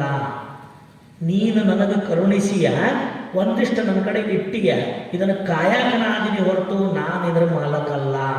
ಇದರ ಮೂಲ ಒಡೆಯ ಸ್ವಾಮಿ ಯಾರು ಅಂದ್ರೆ ಪರಮಾತ್ಮ ನೀನೇ, ಇದು ನಿನ್ನ ಸ್ವತ್ತು ಅನ್ನೋ ಭಾವ ಎಲ್ಲಿ ಗಟ್ಟಿಯಾಗಿರ್ತೈತಲ್ಲ, ಈ ಭಾವ ಗಟ್ಟಿಗೊಳಿಸಿಕೊಳ್ಳೋದೇ ಧನ ಜಂಗಮಕ್ಕೆ ಅರ್ಪಿಸೋದು. ಈ ರೀತಿಯಾಗಿ ತನ್ನಲ್ಲಿರ್ತಕ್ಕಂಥ ಸಮಸ್ತ ಐಶ್ವರ್ಯವನ್ನು ಪರಮಾತ್ಮನ ಐಶ್ವರ್ಯ ಅನ್ನೋ ಭಾವದಿಂದ ಭಾವಿಸೋದೈತಲ್ಲ, ಇದು ಧನ ಜಂಗಮಕ್ಕೆ ಅರ್ಪಿಸೋದು. ಮತ್ತು ಏನಾರ ಒಟ್ಟು ಅದನ್ನು ತೆಗೆದು ಹೊರಗೆ ಕೊಟ್ಟಂಗೆ ಮಾಡಿ ಉಳಿದದ್ದೆಲ್ಲ ನಂದೇ ಅಂತೀವಂದ್ರೆ ಅದು ಧನ ಜಂಗಮಕ್ಕೆ ಅರ್ಪಣೆ ಆಗೋದಿಲ್ಲ. ಅರ್ಪಣೆ ಅಂತ ಕರೀತಾರೆ ನಾನು ನನ್ನದು, ಅಹಂ ಮಮ ಅನ್ನೋ ಎರಡು ಭಾವಗಳನ್ನು ನಿವೃತ್ತಿ ಮಾಡಿಕೊಂಡ್ರೆ ಮಾತ್ರ ಅದು ಅರ್ಪಣೆ. ಮತ್ತು ನಂದಂತದ್ರ ಮೇಲೆ ನಾವು ಅಧಿಕಾರ ಮುದ್ರೆ ಒತ್ತಿದ್ರೆ ಅದು ಹೆಂಗೆ ಅರ್ಪಣೆ ಆಗಕ್ಕೆ ಸಾಧ್ಯ ಐತಿ? ಅದು ಅರ್ಪಣೆ ಆಗಬೇಕಾದ್ರೆ ಅಹಂ ಮಮ ಅನ್ನೋ ಎರಡು ಭಾವಗಳನ್ನು ಕಳ್ಕೊಳ್ಳೋದೆ. ಹೀಗೆ ಕಳ್ಕೊಂಡು ಉಳಿದದ್ದೈತಲ್ಲ ಅದು ಧನ ಜಂಗಮಕ್ಕೆ ಅರ್ಪಣೆ ಆದದ್ದು. ಅದರ ಪರಿಣಾಮದಿಂದ ಅನುಭಾವಿ ಜಂಗಮ ನಮಗೆ ಕರುಣಿಸೋದು ಏನು ಅಂತಂದ್ರೆ, ನಮ್ಮ ಭಾವದೊಳಗೆ ತನ್ನ ಪ್ರಸಿದ್ಧ ಪ್ರಸಾದವೆಂಬ ಕರುಣೆಯನ್ನು ಬೆರೆಸಿ ನಮ್ಮ ಭಾವದಲ್ಲಿ ಇದ್ದ ಷಡ್ಭಾವ ವಿಕಾರ ಭ್ರಮೆಗಳ ವ್ಯವಸ್ಥೆಯನ್ನು ನಿವೃತ್ತಿಗೊಳಿಸುವಂಥದ್ದು. ಬಹಳ ಕಠಿಣ ಐತಲ್ರಿ ಶಬ್ದ. ಷಡ್ಭಾವ ವಿಕಾರ ವೃತ್ತಿಗಳು ಏನಿಲ್ರಿ, ಸರಳ ಐತಿ. ಷಡ್ ಅಂದ್ರೆ 6. ನಮ್ಮ ಭಾವದೊಳಗೆ 6 ವಿಧವಾದ ಭ್ರಮೆಗಳು ಆವರಿಸ್ಯಾವ. ಯಾರನ್ನೂ ಬಿಟ್ಟಿಲ್ಲಿದು, ಎಲ್ಲರೊಳಗೂ ಅದ. ಭಾವ ಅಂದ್ರೆ 3ನೇ ಕಾರಣ ಶರೀರ ಐತಲ್ಲ, ಸ್ಥೂಲ ಶರೀರ, ಮನಸ್ಸು ಸೂಕ್ಷ್ಮ ಶರೀರ, ಭಾವ ಕಾರಣ ಶರೀರ. ಆ ಕಾರಣ ಶರೀರದೊಳಗೆ 6 ವಿಧವಾದ ಭ್ರಮೆಗಳು ಅಂಟುಕೊಂಡಿರ್ತಾವೆ. ಅವಕ್ಕೇನಂತ ಕರೀತಾರೆ? ಷಡ್ಭಾವ ಭ್ರಮೆಗಳು ಅಂತ ಕರೀತಾರೆ. ಭಾವದೊಳಗೆ ಇರುವ 6 ಭ್ರಮೆಗಳು. ಆ 6 ಭ್ರಮೆಗಳನ್ನು ನಿವಾರಿಸುವುದೇ ಜಂಗಮದಿಂದ ಬರುವ ಪ್ರಸಿದ್ಧ ಪ್ರಸಾದ. ಅಂದರೆ ಭ್ರಮೆಗಳು ಯಾವುವು? 6 ಯಾವುವು? ಜಾತಿ, ಮತ, ಕುಲ, ಗೋತ್ರ, ವರ್ಣ, ಆಶ್ರಮ. ಇವು 6 ನಮ್ಮೆಲ್ಲರನ್ನು ಆವರಿಸಿರುವ 6 ಭ್ರಮೆಗಳು. ಹಾಗಾದ್ರೆ ಭಾವದೊಳಗಿರುವ ಭ್ರಮೆಗಳು ಅಂತಾರೆ ಇವಕ್ಕೆ. ಹಾಗಾದ್ರೆ ಭ್ರಮೆ ಅಂತ ಎದಕ್ಕೆ ಕರೀತಾರೆ? ಯಾವುದು ಈ ಪ್ರಪಂಚದೊಳಗೆ ಸತ್ಯ ಇಲ್ಲವೋ, ಯಾವುದು ಇಲ್ಲದಿದ್ರೂ ಕೂಡ ಇದ್ದಂಗೆ ತೋರ್ತೈತಲ್ಲ, ಅದಕ್ಕೆ ಏನಂತ ಕರೀತಾರೆ? ಭ್ರಮೆ. ಭ್ರಮೆ ಅಂತ ಕರೀತಾರೆ. ಅದು ಪ್ರಪಂಚದೊಳಗೆ ವಾಸ್ತವಿಕವಾಗಿ ಸತ್ಯ ಇರೋದಿಲ್ಲ, ಅದು ಇರೋದೇ ಇಲ್ಲ. ಇಲ್ಲದನ್ನು ಐತಿ ಅಂತ ಭ್ರಮಿಸೋದೈತಲ್ಲ, ಅದಕ್ಕೆ ಏನಂತ ಕರೀತಾರೆ? ಭ್ರಮಾತ್ಮಕ ವ್ಯವಸ್ಥೆ ಅಂತ ಕರೀತಾರೆ.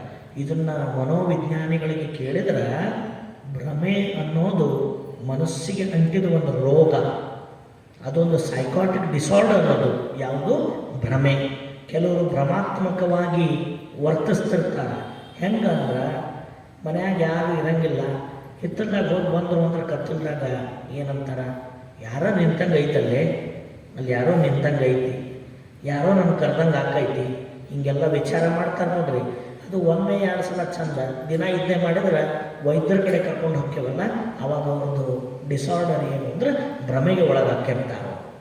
ಅಲ್ಲಿ ಹೋಗಿ ನೋಡಿದ್ರೆ ಏನೂ ಇರಲ್ಲ, ಆದ್ರೆ ಇವ್ರಿಗೆ ಹಂಗೆ ಇದ್ದಂಗೆ ಕಾಣ್ತಿರ್ತೈತಿ, ತೋರ್ತಿರ್ತೈತಿ. ಹಂಗೆ ಒಟ್ಟಾರೆಯಾಗಿ ಮಾನವನಿಗೆ ಆವರಿಸಿದ ದೊಡ್ಡ ಭ್ರಮೆ ಯಾವುದು? ಸಂಸಾರ. ಏನೂ ಇಲ್ಲಿದ್ರಾಗ, ಆದ್ರೆ ಏನೋ ಐತಂತ ಭ್ರಮಿಸಾಕತ್ತೈತಲ್ಲ, ಅದಕ್ಕೆ ಏನಂತ ಕರೀತಾರೆ? ಭಾವದೊಳಗಿರೋ ಭ್ರಮೆ ಅಂತ ಕರೀತಾರೆ. ಆ ಅಖಂಡವಾಗಿರ್ತಕ್ಕಂಥ ಭ್ರಮೆಯ ವಿಸ್ತಾರ ಮೊದಲಿರ್ತಕ್ಕಂಥ 6 ಭ್ರಮ ರೂಪಗಳೇ ಇರ್ತವೆ. ನಾನು ಈ ಜಾತಿಯವನು, ಈ ಕುಲದವನು, ಈ ವರ್ಗದವನು, ಈ ವರ್ಣದವನು, ಈ ಆಶ್ರಮದವನು ಅನ್ನೋ ಭಾವದವಲ್ಲ, ಇವುಗಳೇ ನಮ್ಮನ್ನು ಭ್ರಮೆಗೆ ಒಳಪಡಿಸ್ಯಾವ.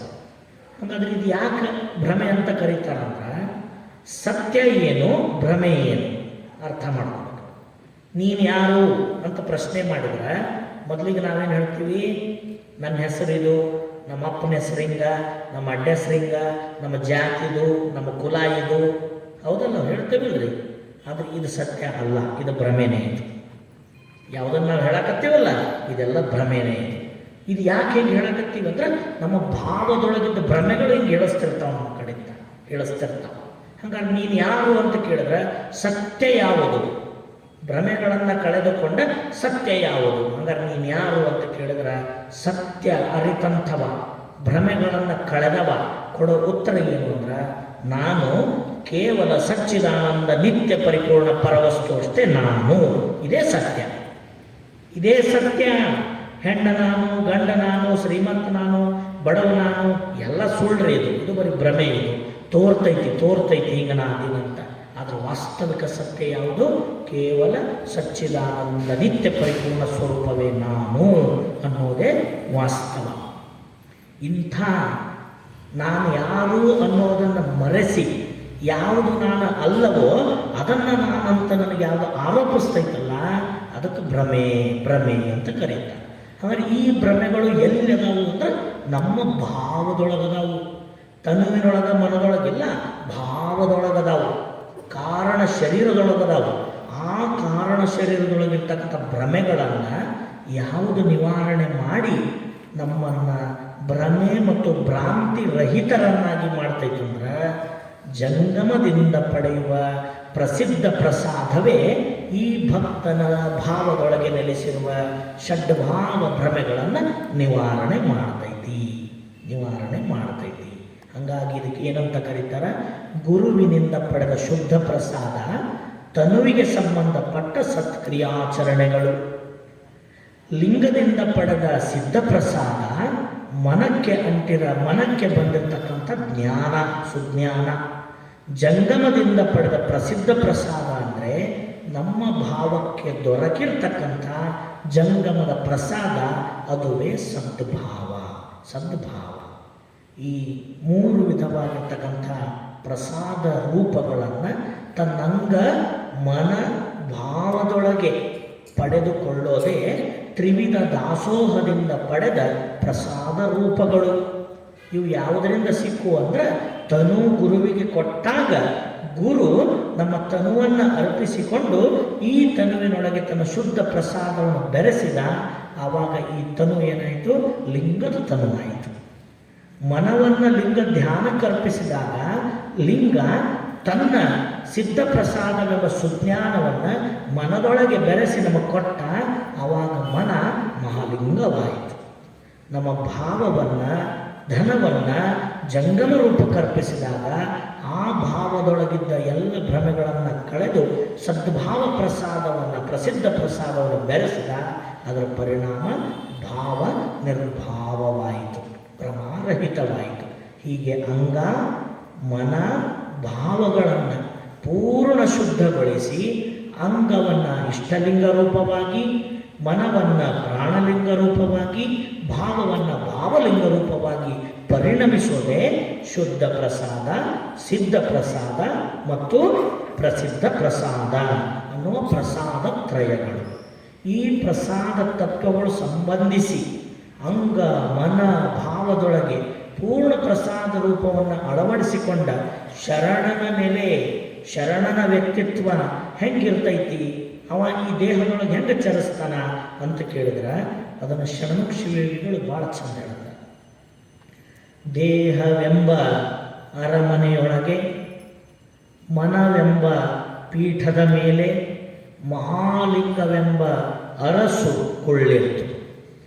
ಪಂಚ ಜ್ಞಾನೇಂದ್ರಿಯಗಳೆಂಬ ಹರಿಯಾಣದಲ್ಲಿ, ಅಂತಃಕರಣಗಳೆಂಬ ಪರಿಚಾರಕರುಗಳ ಕೈಯಿಂದ ಪಂಚ ವಿಷಯಗಳನ್ನು ಎಡೆಮಾಡಿಸಿಕೊಂಡು ಸವೆಯುತ್ತಿರಲು ಆನಂದವೇ ಮಹಾಪ್ರಸಾದವಾಗಿತ್ತಯ್ಯ ಅಖಂಡೇಶ್ವರ.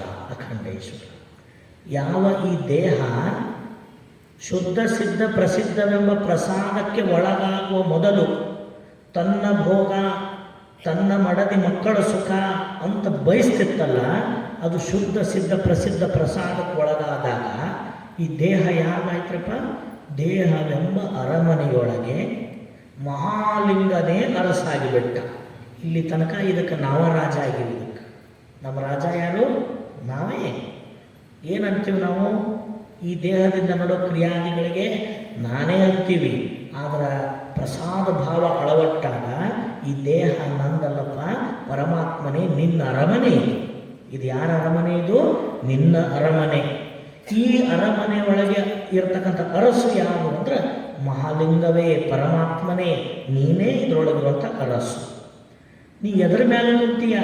ಮನವೆಂಬ ಪೀಠವನ್ನು ಮಾಡಿಕೊಂಡು ಮನದ ಮೇಲೆ ಕುಂತವ ನೀನು ಪರಮಾತ್ಮ. ನಿನಗೆ ಯಾರಪ್ಪ ಹಂಗಾದ್ರೆ ಪರಿಚಾರಕರುಗಳು ಅಂದ್ರೆ ಸೇವಕರು. ನಿನ್ನ ಸೇವಕರು ಯಾರು ಅಂದ್ರೆ ಶಿವಯೋಗಿಗಳು ಹೇಳ್ತಾರೆ, ಅಂತಃಕರಣಗಳೇ ನಮ್ಮೊಳಗಿರೋ ಪರಮಾತ್ಮನಿಗೆ ಸೇವಕರು. ಚಿತ್ತ, ಬುದ್ಧಿ, ಅಹಂಕಾರ, ಮನ ಮತ್ತು ಜ್ಞಾನ ಇವುಗಳೇ ಪಂಚಕರಣಗಳೇ ಆ ಪರಮಾತ್ಮನಿಗೆ ಸೇವಕರು. ಇವರೆಲ್ಲ ಈ ಸೇವಕರು ಕೂಡಿಕೊಂಡು ಪರಮಾತ್ಮನಿಗೆ ಏನು ಎಡೆ ಮಾಡಕತ್ತಾರ? ಅವ್ರಿಗೆ ಯಾವ ತಟ್ಟೆಗಳಾಗ್ಯಾವ ಅಂದ್ರೆ ಹರಿಯಾಣಗಳು. ಅಂದ್ರೆ ತಟ್ಟೆಗಳು ಅಂದ್ರೆ ಪಂಚ ಜ್ಞಾನೇಂದ್ರಿಯಗಳೇ. ನಮ್ಮಲ್ಲಿರ್ತಕ್ಕಂಥ ನೇತ್ರ, ಶ್ರೋತ್ರ, ಜಿಹ್ವೆ, ನಾಸಿಕ, ತ್ವಕ್ಕು ಇವುಗಳೇ ಪಂಚ ಹರಿಯಾಣಗಳು. ಈ ಹರಿಯಾಣಗಳಿಗೆ ಪರಮಾತ್ಮ ಎಡೆ ಮಾಡಿಸಿಕೊಂಬ ಪ್ರಸಾದಗಳು ಯಾವುದು ಅಂದರೆ ಶಬ್ದ, ಸ್ಪರ್ಶ, ರೂಪ, ರಸ, ಗಂಧ ಅನ್ನೋ ಪಂಚ ವಿಷಯಗಳನ್ನು ಪಂಚ ಹರಿಯಾಣಗಳಾದ ಜ್ಞಾನೇಂದ್ರಿಯಗಳಲ್ಲಿ ಎಡೆ ಮಾಡಿಸಿಕೊಂಡು ಅಂತಃಕರಣಗಳೆಂಬ ಸೇವಕರಿಂದ ಸೇವೆಯನ್ನು ಪಡಿತಾ ಇರ್ತಕ್ಕಂಥ ಪರಮಾತ್ಮನೇ, ಇದೆಲ್ಲ ನಿನ್ನ ದೇಹ, ಇದು ನಿನ್ನ ಅರಮನೆ, ಇಲ್ಲಿರೋ ಅರಸ ಯಾರಪ್ಪ ಅಂದ್ರೆ ನೀನೇ ಅಂತ ಸರ್ವಾರ್ಪಣ ಭಾವದಿಂದ ಬದುಕಿದ್ದೈತಲ್ಲ, ಇದು ಪ್ರಸಾದದ ನಿಜವಾದ ಬದುಕಿದು. ಹಾಗಾದ್ರೆ ಪ್ರಸಾದ ತತ್ವ ನಮಗೇನು ತೋರಿಸಿಕೊಡುತ್ತು ಅಂದರೆ ಅರ್ಪಣಾ ಮನೋಭಾವ. ಈ ಭಕ್ತ ತನ್ನನ್ನು ತನುಮನ ಭಾವ ಸಹಿತ ಅರ್ಪಿಸಿಕೊಂಡಾಗ, ಪರಮಾತ್ಮನ ಕರುಣೆ ಬೆರೆಸಿಕೊಂಡಾಗ ಇದು ಪ್ರಸಾದಕಾಯವಾಗಿ ಪರಿಣಮಿಸುವಂಥದ್ದು. ಇದನ್ನು ನಾವು ಸರಳ ಅರ್ಥ ಮಾಡ್ಕೋಬೇಕು ಅಂದರೆ, ನಮ್ಮ ಲಿಂಗ ಪೂಜೆ ಕುಂತಾಗ ಇದರ ಸಂಕೇತವಾಗಿ ನಾವು ಒಂದಷ್ಟು ಪದಾರ್ಥಗಳನ್ನು ಪ್ರಸಾದ ಮಾಡ್ಕೊತೀವಲ್ಲಿ. ಹೆಂಗೆ ಮಾಡ್ತೀವಿ? ಒಂದು ಬಾಳೆಹಣ್ಣು ತೊಗೊಂಡಿರ್ತೀವಿ, ಒಂದಿಷ್ಟು ಕಲ್ಲು ಸಕ್ಕರೆ ತೊಗೊಂಡಿರ್ತೀವಿ, ಒಂದಿಷ್ಟು ಡ್ರೈ ಫ್ರೂಟ್ಸ್ ಇಟ್ಕೊಂಡಿರ್ತೀವಿ. ಇವನ್ನೆಲ್ಲ ಇಟ್ಕೊಂಡದ್ದು ಯಾಕಂದ್ರೆ ಇಷ್ಟಲಿಂಗ ಮುಖಕ್ಕೆ ಅರ್ಪಣ ಮಾಡಕ್ಕೆ, ಅಷ್ಟವಿಧಾರ್ಚನೆಯನ್ನು ಮಾಡಿ ಕೊನೆಗೆ ಮಾಡೋದೇನ್ರಿ? ಪ್ರಸಾದ ಸಮರ್ಪಣೆ ಮಾಡಕ್ಕೆ. ಆ ಪ್ರಸಾದವನ್ನು ಮಾಡೋಕ್ಕಿಂತ ಮೊದಲು ಅದಕ್ಕೆ ನಾವು ಹೆಸರುಗೊಂಡೀವಿ. ಒಂದಕ್ಕೆ ಬಾಳೆಹಣ್ಣು ಅಂತ ಕರೆದೀವಿ, ಒಂದಕ್ಕೆ ಕಲ್ಲು ಸಕ್ಕರೆ ಅಂತ ಕರೆದೀವಿ, ಒಂದಕ್ಕೆ ಗೋಡಂಬಿ ಅಂತ ಕರೆದೀವಿ, ಒಂದಕ್ಕೆ ದ್ರಾಕ್ಷಿ ಅಂತ ಕರೆದೀವಿ. ಹಿಂಗೆ ಹೆಸರದವಲ್ಲ ಈ ಪದಾರ್ಥಗಳಿಗೆ. ಅದು ಯಾವಾಗ ಲಿಂಗ ಮುಖಕ್ಕೆ ಅರ್ಪಣೆ ಆಗಕ್ಕೆ ಸಿದ್ಧವಾಯಿತೋ ಆವಾಗ ವಸ್ತುಗಳ ಹೆಸರು ಬರೋದಿಲ್ಲ, ಅದಕ್ಕೊಂದು ವಿಶೇಷ ನಾಮ ಬರ್ತೈತಿ, ನೈವೇದ್ಯ ಅಂತ ಹೇಳೋದಕ್ಕೆ. ಲಿಂಗ ಏನು ಮುಂದೆ ಹಿಡಿದಾಗ ಏನಂತೀವಿ? ಅದಕ್ಕೆ ನೈವೇದ್ಯ ಅಂತೀವಿ. ಅವಾಗ ಬಾಳೆಹಣ್ಣು ಅನ್ನಲ್ಲ, ಕಲ್ಲು ಸಕ್ಕರೆ ಅನ್ನೋದಿಲ್ಲ. ಹೊರಗಿದ್ದಾಗ ಇವೆಲ್ಲ ಲಿಂಗದ ಮುಂದೆ ಬಂದ ಕೂಡಲೇ ನೈವೇದ್ಯ ನೈವೇದ್ಯ ಅಂತೀವಿ. ಲಿಂಗಯ್ಯನಿಗೆ ಹಿಂಗೆ ಅರ್ಪಣೆ ಮಾಡಿ ಪಡ್ಕೊಳ್ತೀವಲ್ಲ, ಆವಾಗ ಅದಕ್ಕೆ ಇನ್ನೊಂದು ವಿಶೇಷ ನಾಮ ಬರ್ತೈತಿ, ಪ್ರಸಾದ. ಪ್ರಸಾದ ಅಂತ ಕರೆಸ್ತೀವಿ. ಮೂಲದಲ್ಲಿದ್ದದ್ದು ಪದಾರ್ಥ, ಅರ್ಪಣೆಗೊಳ್ಳಕ್ಕೆ ಸಿದ್ಧವಾಗಿದ್ದು ನೈವೇದ್ಯ. ಆ ನೈವೇದ್ಯವನ್ನು ಹಿಡಿದಾಗ ಪರಮಾತ್ಮ ನಮ್ಮ ಭಾವವನ್ನು ನೋಡಿ ನೈವೇದ್ಯವನ್ನು ಅರ್ಪಿಸಿಕೊಂಡು ಆ ಒಂದು ನೈವೇದ್ಯದಲ್ಲಿ ತನ್ನ ಪರಿಣಾಮ ಸ್ವರೂಪವಾಗಿರ್ತಕ್ಕಂಥ ಕರುಣೆಯನ್ನು ಬೆರೆಸಿ ನಮಗೆ ಕೊಡ್ತಾನಲ್ಲ, ಆವಾಗ ಅದು ಏನಂತ ಕರೆಸ್ಕೊಂತೈತ್ರಿ? ಪ್ರಸಾದ. ಪ್ರಸಾದ ಅಂತ ಕರೆಸ್ಕೊಂತೈತಿ. ಹಾಗಾದ್ರೆ ಇದನ್ನು ತನು ಅನ್ನೋದು ಒಂದು ಪದಾರ್ಥ, ಮನ ಅನ್ನೋದು ಒಂದು ಪದಾರ್ಥ, ಭಾವ ಅನ್ನೋದು ಒಂದು ಪದಾರ್ಥ. ಈ ಮೂರೂ ಪದಾರ್ಥಗಳನ್ನು ಲಿಂಗಮುಖಕ್ಕೆ ಎಡೆ ಮಾಡಕ್ಕೆ ನಿಂತಾಗ ಯಾವುದು ನೈವೇದ್ಯ? ನಮ್ಮ ದೇಹನೂ ನೈವೇದ್ಯ, ಮನಸ್ಸೂ ನೈವೇದ್ಯ, ಭಾವವೂ ನೈವೇದ್ಯ. ಈ ಮೂರನ್ನು ಪರಮಾತ್ಮನಿಗೆ ಕೊಟ್ಟಾಗ ಇದು ದೇಹ ಮನಸ್ಸು ಭಾವ ಅಂತ ಕರೆಸ್ಕೊಳ್ಳೋದಿಲ್ಲ. ಅದು ಮರಳಿ ಪಡೆದಾಗ ಒಂದು ಶುದ್ಧ ಪ್ರಸಾದ, ಮನಸ್ಸು ಸಿದ್ಧ ಪ್ರಸಾದ, ಭಾವ ಪ್ರಸಿದ್ಧ ಪ್ರಸಾದ. ಪದಾರ್ಥ ಇದ್ದದ್ದು ಪರಮಾತ್ಮನ ಕರುಣೆಯನ್ನು ಹೊಂದಿ ಒಂದು ಶುದ್ಧ ಆಯಿತು, ಒಂದು ಸಿದ್ಧ ಆಯಿತು, ಇನ್ನೊಂದು ಪ್ರಸಿದ್ಧವಾಯಿತು. ಹೀಗೆ ಶುದ್ಧ, ಸಿದ್ಧ ಮತ್ತು ಪ್ರಸಿದ್ಧವೆಂಬ ಪ್ರಸಾದದ ನೆಲೆಗಳೇ ಈ ಧರ್ಮದ ಮೂಲ ತತ್ವಗಳು. ಈ ಪ್ರಸಾದ ನೆಲೆಗಟ್ಟನ್ನು ಅರಿತು ನಾವು ಪ್ರತಿನಿತ್ಯ ಮಾಡ್ತಕ್ಕಂಥ ಪ್ರಸಾದವನ್ನು ಲಿಂಗಮುಖಕ್ಕೆ ಅರ್ಪಿಸಿ ಸ್ವೀಕರಿಸಿದಾಗಲೇ ಅದು ತನ್ನ ಮೂಲ ಪದಾರ್ಥ ಭಾವವನ್ನು ಕಳ್ಕೊಂಡು ನಮ್ಮ ಅಂಗದೊಳಗೆ ಸೇರಿ ಪ್ರಸಾದದ ಪ್ರಸನ್ನತೆಯನ್ನು ಉಂಟು ಮಾಡ್ತೈತಿ. ಅದಕ್ಕಾಗಿ ಬಸವಣ್ಣನವರು ನಮಗೆ ಏನು ಕಲಿಸಿದ್ರು? ಮೌನದಲ್ಲಿ ಉಂಬುವುದು ಆಚಾರವಲ್ಲ. ಇಲ್ಲಿ ಪ್ರಸಾದ ಆಗಬೇಕಲ್ಲ. ಈ ಅಂಗಸೌಷ್ಠವಕ್ಕಾಗಿ ಯಾವ ಪ್ರಸಾದವನ್ನು ನಾವು ಪಡೆಯಕತ್ತೀವಲ್ಲ, ಇದು ಪದಾರ್ಥ ಆಗ್ತೈತಿ.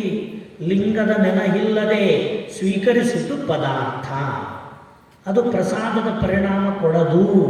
ಅದು ನಮ್ಮ ದೇಹದೊಳಗೆ ಹೋಗಿ ವಿಷಯ ವಿಕಾರಗಳನ್ನು ಹೆಚ್ಚು ಮಾಡ್ತೈತಿ. ಏನು ಮಾಡ್ತೈತಿ? ಅದು ವಿಷಯ ವಿಕಾರಗಳನ್ನು ಹೆಚ್ಚು ಮಾಡ್ತೈತಿ. ಯಾವಾಗ ಅದು ಪದಾರ್ಥ ಇಷ್ಟಲಿಂಗ ಮುಖಕ್ಕೆ ಅರ್ಪಿಸಿ ಶಿವನಾಮ ಸಂಸ್ಮರಣೆಯೊಂದಿಗೆ ಇದು ಪ್ರಸಾದ, ಪರಮಾತ್ಮ ನಿನ್ನ ಪ್ರಸಾದ ಅಂತ ಭಾವ ಪರಿಪೂರ್ಣವಾಗಿ ಸ್ವೀಕಾರ ಮಾಡ್ತೀವಿ, ಅದರ ಪದಾರ್ಥ ಗುಣ ಹೋಗಿ ಪ್ರಸಾದ ರೂಪ ಅಳವಟ್ಟು ನಮ್ಮ ಅಂಗದೊಳಗೆ ಬೆರೆತು ಪ್ರಸಾದದ ಪ್ರಸನ್ನತೆಯನ್ನು ಉಂಟು ಮಾಡ್ತೈತಿ. ಅದಕ್ಕೆ ಬಸವಣ್ಣವ್ರು ನಮಗೆ ಏನು ಕ್ರಮ ಕಲಿಸಿದ್ರಂದ್ರೆ, ಪ್ರಸಾದ ಮಾಡುವಾಗ ನಾವು ಹೆಂಗಿರಬೇಕು? ಮೌನದಲ್ಲಿ ಉಂಬುವುದು ಆಚಾರವಲ್ಲ. ಲಿಂಗಾರ್ಪಿತವ ಮಾಡಿದ ಬಳಿಕ ತುತ್ತಿಗೊಮ್ಮೆ ಶಿವಶರಣೆನ್ನುತ್ತಿರಬೇಕು. ತುತ್ತಿಗೊಮ್ಮೆ ಶಿವಶರಣೆನ್ನುತ್ತಿರಬೇಕು. ಕರಣ ವೃತ್ತಿಗಳು ಅಡಗುವವು, ಕೂಡಲ ಸಂಗಮ ದೇವರಿಗೆ ಶರಣು ಶರಣು ಎನ್ನುತ್ತಲೊಂದಡೆ. ಎಷ್ಟು ಸರಳ ಸೂತ್ರ ಇದು, ಎಷ್ಟು ಸರಳ ಸೂತ್ರ. ಕರಣ ವೃತ್ತಿಗಳು ಅಂದರೆ ಇಂದ್ರಿಯ ವೃತ್ತಿಗಳು, ಹಲವು ವಿಷಯಕ್ಕೆ ಹರಿಯುವ, ಸದಾ ಕೀಳು ಆಲೋಚನೆಗಳಲ್ಲಿ ತೊಡಗುವ ಇಂದ್ರಿಯಗಳ ವೃತ್ತಿಯನ್ನು ನಿವೃತ್ತಿ ಮಾಡಬೇಕಾದ್ರೆ ಯಪ್ಪ ಹಿಮಾಲಯದಾಗ ಹೋಗಿ ಕುಂತಾರಿಲ್ರಿ, ಎಲ್ಲೆಲ್ಲಿ ಕುಂತು ತಪಸ್ಸು ಮಾಡಕ್ಕೆ ಹೋದ್ರು. ಅದೇನು ಬೇಡವಪ್ಪ, ಸರಳ ಐತಂತಾರೆ ಬಸವಣ್ಣವರು. ಹೆಂಗೆ? ನಿನ್ನ ದೇಹವನ್ನು ಪ್ರಸಾದ ಸೇರುವಾಗ ಲಿಂಗ ನೆನಹನ್ನು ಬೆರೆಸಿ ನೀನು ಸ್ವೀಕರಿಸಿದ್ರೆ ನಿನ್ನ ಕರಣ ವೃತ್ತಿಗಳೇ ನಿಂದಿರುತ್ತವ ಅಂತ ಶಕ್ತಿ ಎಲ್ಲ ಐತಂದ್ರೆ ಹರ ಶರಣು ಶಿವಶರಣು ಅಂತ ಮಾಡೋ ಪ್ರಸಾದದೊಳಗೈತಿ. ಅದಕ್ಕೆ ಏನಂತಾರ? ಮೌನದಲ್ಲಿ ಉಂಬುವುದು ಆಚಾರವಲ್ಲ. ನಾವೆಲ್ಲ ಮೌನವಾಗಿ ಉಣ್ತೀವ್ರಿ, ಮಾತಾಡ್ಕೊತ ಉಣ್ತೀವಿ, ಟಿ ವಿ ನೋಡ್ಕೊತ ಉಣ್ತೀವಿ, ಐತಲ್ಲ ವ್ಯವಸ್ಥೆ ನಮ್ಮ ಮನ್ಯಾಗ. ಯಾವತ್ತೂ ಈ ಪದ್ಧತಿ ಮೊದಲು ನಾವು ತೆಗೆದು ಹಾಕಬೇಕು. ಪ್ರಸಾದ ಸ್ವೀಕಾರ ಮಾಡೋದು ಕಡ್ಡಾಯವಾಗಿ ಪ್ರಸಾದ ಕೋಣೆ ಒಳಗೆ ಮಾಡಬೇಕು. ಪಡಿಸಲಿಗೆ ತೊಗೊಂಡು ಬರಬಾರ್ದು. ಉಣ್ಣೋ ತಾಟ ತೊಗೊಂಡು ಪಡಿಸಲಿಗೆ ಬರಬಾರ್ದು. ಇದು ಎಲ್ಲಿ ಕ್ರಮ ನಾವು ಆಧುನಿಕ ಪಾಶ್ಚಾತ್ಯರನ್ನು ನೋಡಿ ಕಲ್ತೀವಲ್ಲ, ನಮ್ಮ ಡೈನಿಂಗ್ ಟೇಬಲ್ ಹಾಲ್ನಾಗ ಇರ್ತಾವೆ, ಟಿ ವಿ ಎದುರಿಗೆ ಇರ್ತಾವೆ. ಏನಂತ ಉಣ್ತಿರ್ತೀವಿ ನಾವು? ಅಲ್ಲಿ ದೊಡ್ಡ ಆಕ್ಸಿಡೆಂಟ್ ಆಯ್ತು, ರಕ್ತಪಾತ ಆಯ್ತು, ಅವ್ರ ಕೊಳ್ಳಾನ ಮಾಂಗಲ್ಯ ಚೈನ ಒಬ್ಬರು ತೊಗೊಂಡು ಕಡು ಮಾಡ್ಕೊಂಡು ಹೋದ್ರು ನ್ಯೂಸ್ ಒದರ್ತಿರ್ತಾರೆ. ಅದನ್ನು ನೋಡ್ಕೊಂತ ನಾವು ಪ್ರಸಾದ ಮಾಡ್ತಿರ್ತೀವಿ. ಮತ್ತು ಒಳಗೇನು ಹೋಗ್ಬೇಕು? ಇದು ಹೋಗೈತಿ. ನೋಡಬಾರದು, ನೋಡ್ಕೊಂತ ಪ್ರಸಾದ ಮಾಡಿದರೆ ಇದೇ ಒಳಗೆ ಹೋಗೈತಿ. ಅದಕ್ಕೆ ಪ್ರಸಾದ ಕೋಣೆ ಅಂತೇಳಿ ಇರ್ತೈತಲ್ಲ, ಆ ಪವಿತ್ರತೆಯನ್ನು ಕಾಯ್ಕೊಂಡು ನಾವು ಅಲ್ಲೇ ಪ್ರಸಾದ ಮಾಡಬೇಕು. ಎಲ್ಲಿ ಬೇಕಂದ್ರಲ್ಲಿ ತಟ್ಟೆ ತೊಗೊಂಡು ಬಂದು ಮನಸ್ಸು ಬಂದಲ್ಲೆಲ್ಲ ಪ್ರಸಾದ ಮಾಡೋದು ಪ್ರಸಾದದ ಕ್ರಮ ಅಲ್ಲ. ನಮಗೆ ಪರಿಣಾಮ ಸಿಗಬೇಕು ಅಂದರೆ ಕೆಲವೊಂದಿದ್ದ ಪಾವಿತ್ರ್ಯತೆಗಳನ್ನು, ಶೀಲಗಳನ್ನು ಆಚರಣೆ ಮಾಡಲೇಬೇಕು. ಏನೈತ್ರಿ, ಎಲ್ಲಿ ಮಾಡಿದ್ರು ಪ್ರಸಾದ ಹಂಗಲ್ಲದು. ಎಲ್ಲಿ ಮಾಡಬೇಕು? ಪ್ರಸಾದ ಅಲ್ಲೇ ಮಾಡಬೇಕು. ತಾಯಂದ್ರು ಪ್ರಸಾದ ತಯಾರು ಮಾಡುವಾಗ ಸಹಿತ ಯಾವ ಧಾವಂತಗಳಿಗೆ, ಉದ್ವೇಗಗಳಿಗೆ ಒಳಗಾಗದೆ ಆ ಪರಶಿವನ ನಾಮಸ್ಮರಣೆಯನ್ನು, ಗುರು ಬಸವರ ಸ್ಮರಣೆಯನ್ನು, ಬಸವಾದಿ ಶರಣರ ವಚನಗಳನ್ನು ಹೇಳ್ತಾ, ವಚನ ಪಠಣ ಮಾಡ್ತಾ ಪ್ರಸಾದವನ್ನು ತಯಾರಿಸಿದ್ರೆ ಆ ಒಂದು ಭಾವ ಪ್ರಸಾದದೊಳಗೆ ಬೆರೆತು ಅದನ್ನು ಪಡೆದಿರ್ತಕ್ಕಂಥವ್ರ ಮನೆ ಮಂದಿಯೆಲ್ಲ ಶರಣತ್ವದ ಬೆಳಕನ್ನು ಪಡೆಯಾಕ ಇದು ದಾರಿ ಮಾಡಿಕೊಡ್ತೈತಿ. ಅದಕ್ಕೆ ತಾಯಂದ್ರು ಪ್ರಸಾದ ಮಾಡೋರೇ ನೀವಲ್ಲ. ಅದಕ್ಕೆ ನೀವು ಹೆಂಗೆ ಮಾಡಬೇಕು ಪ್ರಸಾದ ಅಂದರೆ ಶರಣರ ವಚನಗಳನ್ನು ಹೇಳ್ಕೊಂತ ಪ್ರಸಾದ ಮಾಡಬೇಕು, ಶರಣರ ತತ್ವಪದಗಳನ್ನು ಹೇಳ್ಕೊಂತ ಪ್ರಸಾದ ಮಾಡಬೇಕು. ಅದರ ಪರಿಣಾಮ ಪದಾರ್ಥ ಭಾವವನ್ನು ಕಳೆದು ಸದ್ಗುಣಗಳನ್ನು ಆ ಪ್ರಸಾದದೊಳಗೆ ಅದು ತುಂಬುತ್ತೈತಿ. ಇನ್ನು ಪ್ರಸಾದ ಮಾಡೋರು ಯಾವತ್ತೂ ಮಾತಾಡ್ಕೊಂತ ಅನ್ಯ ವಿಷಯಗಳನ್ನು ನೋಡ್ಕೊತ ಮೊಬೈಲ್ ಫೋನ್ ಆಪ್ರೇಟ್ ಮಾಡ್ಕೊತ ನಾವೆಂದು ಪ್ರಸಾದ ಮಾಡಬಾರ್ದು. ಯಾಕಂದ್ರೆ ನಮ್ಮೊಳಗೆ ಗುಣಗಳನ್ನು ವೃತ್ತಿಗಳನ್ನು ತುಂಬೋದೇ ಪ್ರಸಾದ ಮಹಿಮೆ. ಈ ಪ್ರಸಾದವನ್ನು ಸ್ವೀಕಾರ ಮಾಡುವಾಗ ಬಸವಣ್ಣವರು ಕೊಟ್ಟ ನಿಯಮ ಏನಂದ್ರೆ, ಮೌನದಲ್ಲಿ ಉಂಬುವುದು ಆಚಾರವಲ್ಲ, ಲಿಂಗಾರ್ಪಿತವ ಮಾಡಿದ ಬಳಿಕ ತುತ್ತಿಗೊಮ್ಮೆ ಶಿವಶರಣೆನ್ನುತ್ತಿರಬೇಕು. ಮೊದಲು ಲಿಂಗಾರ್ಪಿತ ಮಾಡೋದು, ಏನು ಬಂದದ್ದೆಲ್ಲ ಪ್ರಸಾದವನ್ನು ಪರಮಾತ್ಮನೇ ಇದು ನಿನ್ನ ಸ್ವರೂಪ, ನಿನ್ನ ಪ್ರಸಾದ, ಇದು ನನ್ನ ಅಂಗದೊಳಗೆ ಸೇರಿ ಪ್ರಸನ್ನತೆಯನ್ನು ಕೊಡಲಿ ಅಂತ ಪರಮಾತ್ಮನ ಪ್ರಾರ್ಥಿಸಿಕೊಂಡು ಆ ಪ್ರಸಾದವನ್ನು ಲಿಂಗಮುಖಕ್ಕೆ ಅರ್ಪಿಸಿಕೊಂಡು ಸ್ವೀಕಾರ ಮಾಡಿದ್ದೇ ಆದರೆ ಅದು ಪ್ರಸನ್ನತೆಯನ್ನು ಕೊಡ್ತೈತಿ. ಅದಕ್ಕೆ ಬಸವಣ್ಣವ್ರ ಅಂತಾರ, ಕರಣ ವೃತ್ತಿಗಳು ಅಡಗುವವು. ಈ ದೇಹದ ಇಂದ್ರಿಯಗಳಲ್ಲಿರ್ತಕ್ಕಂಥ ಕೀಳು ವಿಷಯಗಳ ವೃತ್ತಿಗಳು ಎಲ್ಲಿ ನಿವೃತ್ತಿ ಆಕ್ಕವಂದ್ರೆ ಲಿಂಗ ನೆನಹಿನೊಂದಿಗೆ ಕೊಂಡ ಪ್ರಸಾದ ನಮ್ಮ ಅಂತಃಕರಣಗಳನ್ನು ಶುದ್ಧ ಮಾಡ್ತೈತಿ. ಅಂಥ ಶಕ್ತಿ ಐತಿ ಅಂತ ತೋರಿಸಿಕೊಟ್ರು. ಹಿಂಗೆ ತತ್ವ ರೂಪದಿಂದಲೂ ಪ್ರಸಾದ, ಇನ್ನು ಸಾಕಾರ ರೂಪದಿಂದ ನಾವು ಮಾಡ್ಕೊಳ್ತಕ್ಕಂಥ ಪ್ರಸಾದ, ಇನ್ನು ಈ ಬದುಕಿಗೆ ಬರ್ತಕ್ಕಂಥ ಎಲ್ಲವೂ ಕೂಡ ಪ್ರಸಾದವೇ. ಈಗ ನಾವು ಬದುಕಿನಾಗ ಅದೀವಿ ಅಂದ್ರೆ ಎಲ್ಲನೂ ಬರ್ತಿರ್ತೈತಿ. ಹೆಂಗೆ ಬರ್ತಿರ್ತೈತಿ? ಸಾಗರದೊಳಗೆ ತೆರೆಗಳು ಬಂದಂಗೆ ಹಲವಾರು ಅನಿರೀಕ್ಷಿತ ಸಂಗತಿಗಳು ಬರ್ತಾವ, ಅನಿರೀಕ್ಷಿತ ಘಟನೆಗಳು ಬರ್ತಾವ. ಆ ಘಟನೆಗಳು ಒಮ್ಮೆ ನೋವು ಕೊಡ್ತಾವ, ಒಮ್ಮೆ ನಲಿವು ಕೊಡ್ತಾವ, ಒಂದು ಸುಖನೂ ಕೊಡ್ತೈತಿ, ಒಂದು ದುಃಖನೂ ಕೊಡ್ತೈತಿ. ಹಂಗೆ ಕೊಟ್ಟಾಗ ಮನಸ್ಸು ಘಾಸಿ ಮಾಡಿಕೊಳ್ಳದಂತೆ ಬಂದದ್ದೆಲ್ಲವೂ ಶಿವಾಜ್ಞೆಯಿಂದ ಬಂದ ಪ್ರಸಾದ ಅಂತ ಸ್ವೀಕಾರ ಮಾಡೋದೇ ಪ್ರಸಾದ ತತ್ವ. ಅದಕ್ಕೆ ಬಸವಣ್ಣವ್ರು ಹೆಂಗೆ ಅರ್ಪಣೆ ಮಾಡ್ಕೊಂಡಿದ್ರಂದ್ರೆ, ಎನ್ನ ವಾಮ ಕ್ಷೇಮ ನಿಮ್ಮದಯ್ಯ, ಎನ್ನ ಹಾನಿ ವೃದ್ಧಿ ನಿಮ್ಮದಯ್ಯ, ಎನ್ನ ಮಾನ ಅಪಮಾನ ನಿಮ್ಮದಯ್ಯ.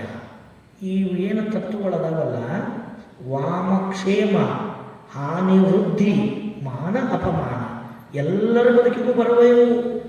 ಯಾರನ್ನೂ ಬಿಟ್ಟಿಲ್ಲ, ಯಾವ ಸಂತರನ್ನು ಬಿಟ್ಟಿಲ್ಲ, ಮಹಂತರನ್ನು ಬಿಟ್ಟಿಲ್ಲ, ಸಾಮಾನ್ಯರನ್ನು ಬಿಟ್ಟಿಲ್ಲ. ಎಲ್ಲರ ಬದುಕಿನಲ್ಲಿ ಈ ಏರಿಳಿತಗಳು ಇರ್ತವೆ. ಆದರೆ ಸಾಮಾನ್ಯರಾದವರು ಆ ಏರಿಳಿತಗಳ ವ್ಯತ್ಯಾಸದ ಹೊಡೆತಕ್ಕೆ ಸಿಲುಕಿ ಜರ್ಜರಿತರಾಗ್ತಾರೆ.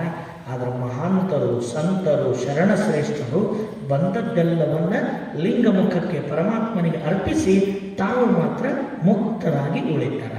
ಅದಕ್ಕೆ ಬಸವಣ್ಣವರೇನಂತಾರೆ, ಬಳ್ಳಿಗೆ ಕಾಯಿ ದಿಮ್ಮೆತ್ತೆ ಕೂಡಲ ಸಂಗಮ ದೇವ, ನಂದೇನಿದ್ದೆಲ್ಲ ನಿಂದೇ ಅಂತ ಅರ್ಪಿಸಿ ಬದುಕಿಗೆ ಬಂದಂಥ ಎಲ್ಲವನ್ನು ಪ್ರಸಾದ ರೂಪವಾಗಿ ಸ್ವೀಕರಿಸ್ತಕ್ಕಂಥ ಒಂದು ಶಕ್ತಿಯನ್ನು, ಅನುಭಾವದ ನೆಲೆಯನ್ನು, ಬೆಳಕನ್ನು ಯಾವುದು ಕೊಡ್ತೈತಂದ್ರೆ ಇವತ್ತಿನ ನಮ್ಮ ವಿಷಯ ಪ್ರಸಾದ ತತ್ವ ನಮಗೆ ಕೊಡ್ತೈತಿ. ಈ ಪ್ರಸಾದದೊಂದಿಗೆ ಒಟ್ಟು 8 ಅಷ್ಟಾವರಣ ತತ್ವಗಳು ಇವತ್ತಿಗೆ ಸಂಪನ್ನಗೊಂಡು ಇಲ್ಲಿ ಪ್ರಸಾದ ತತ್ವ ಪರಿಪೂರ್ಣ ಆಯಿತು.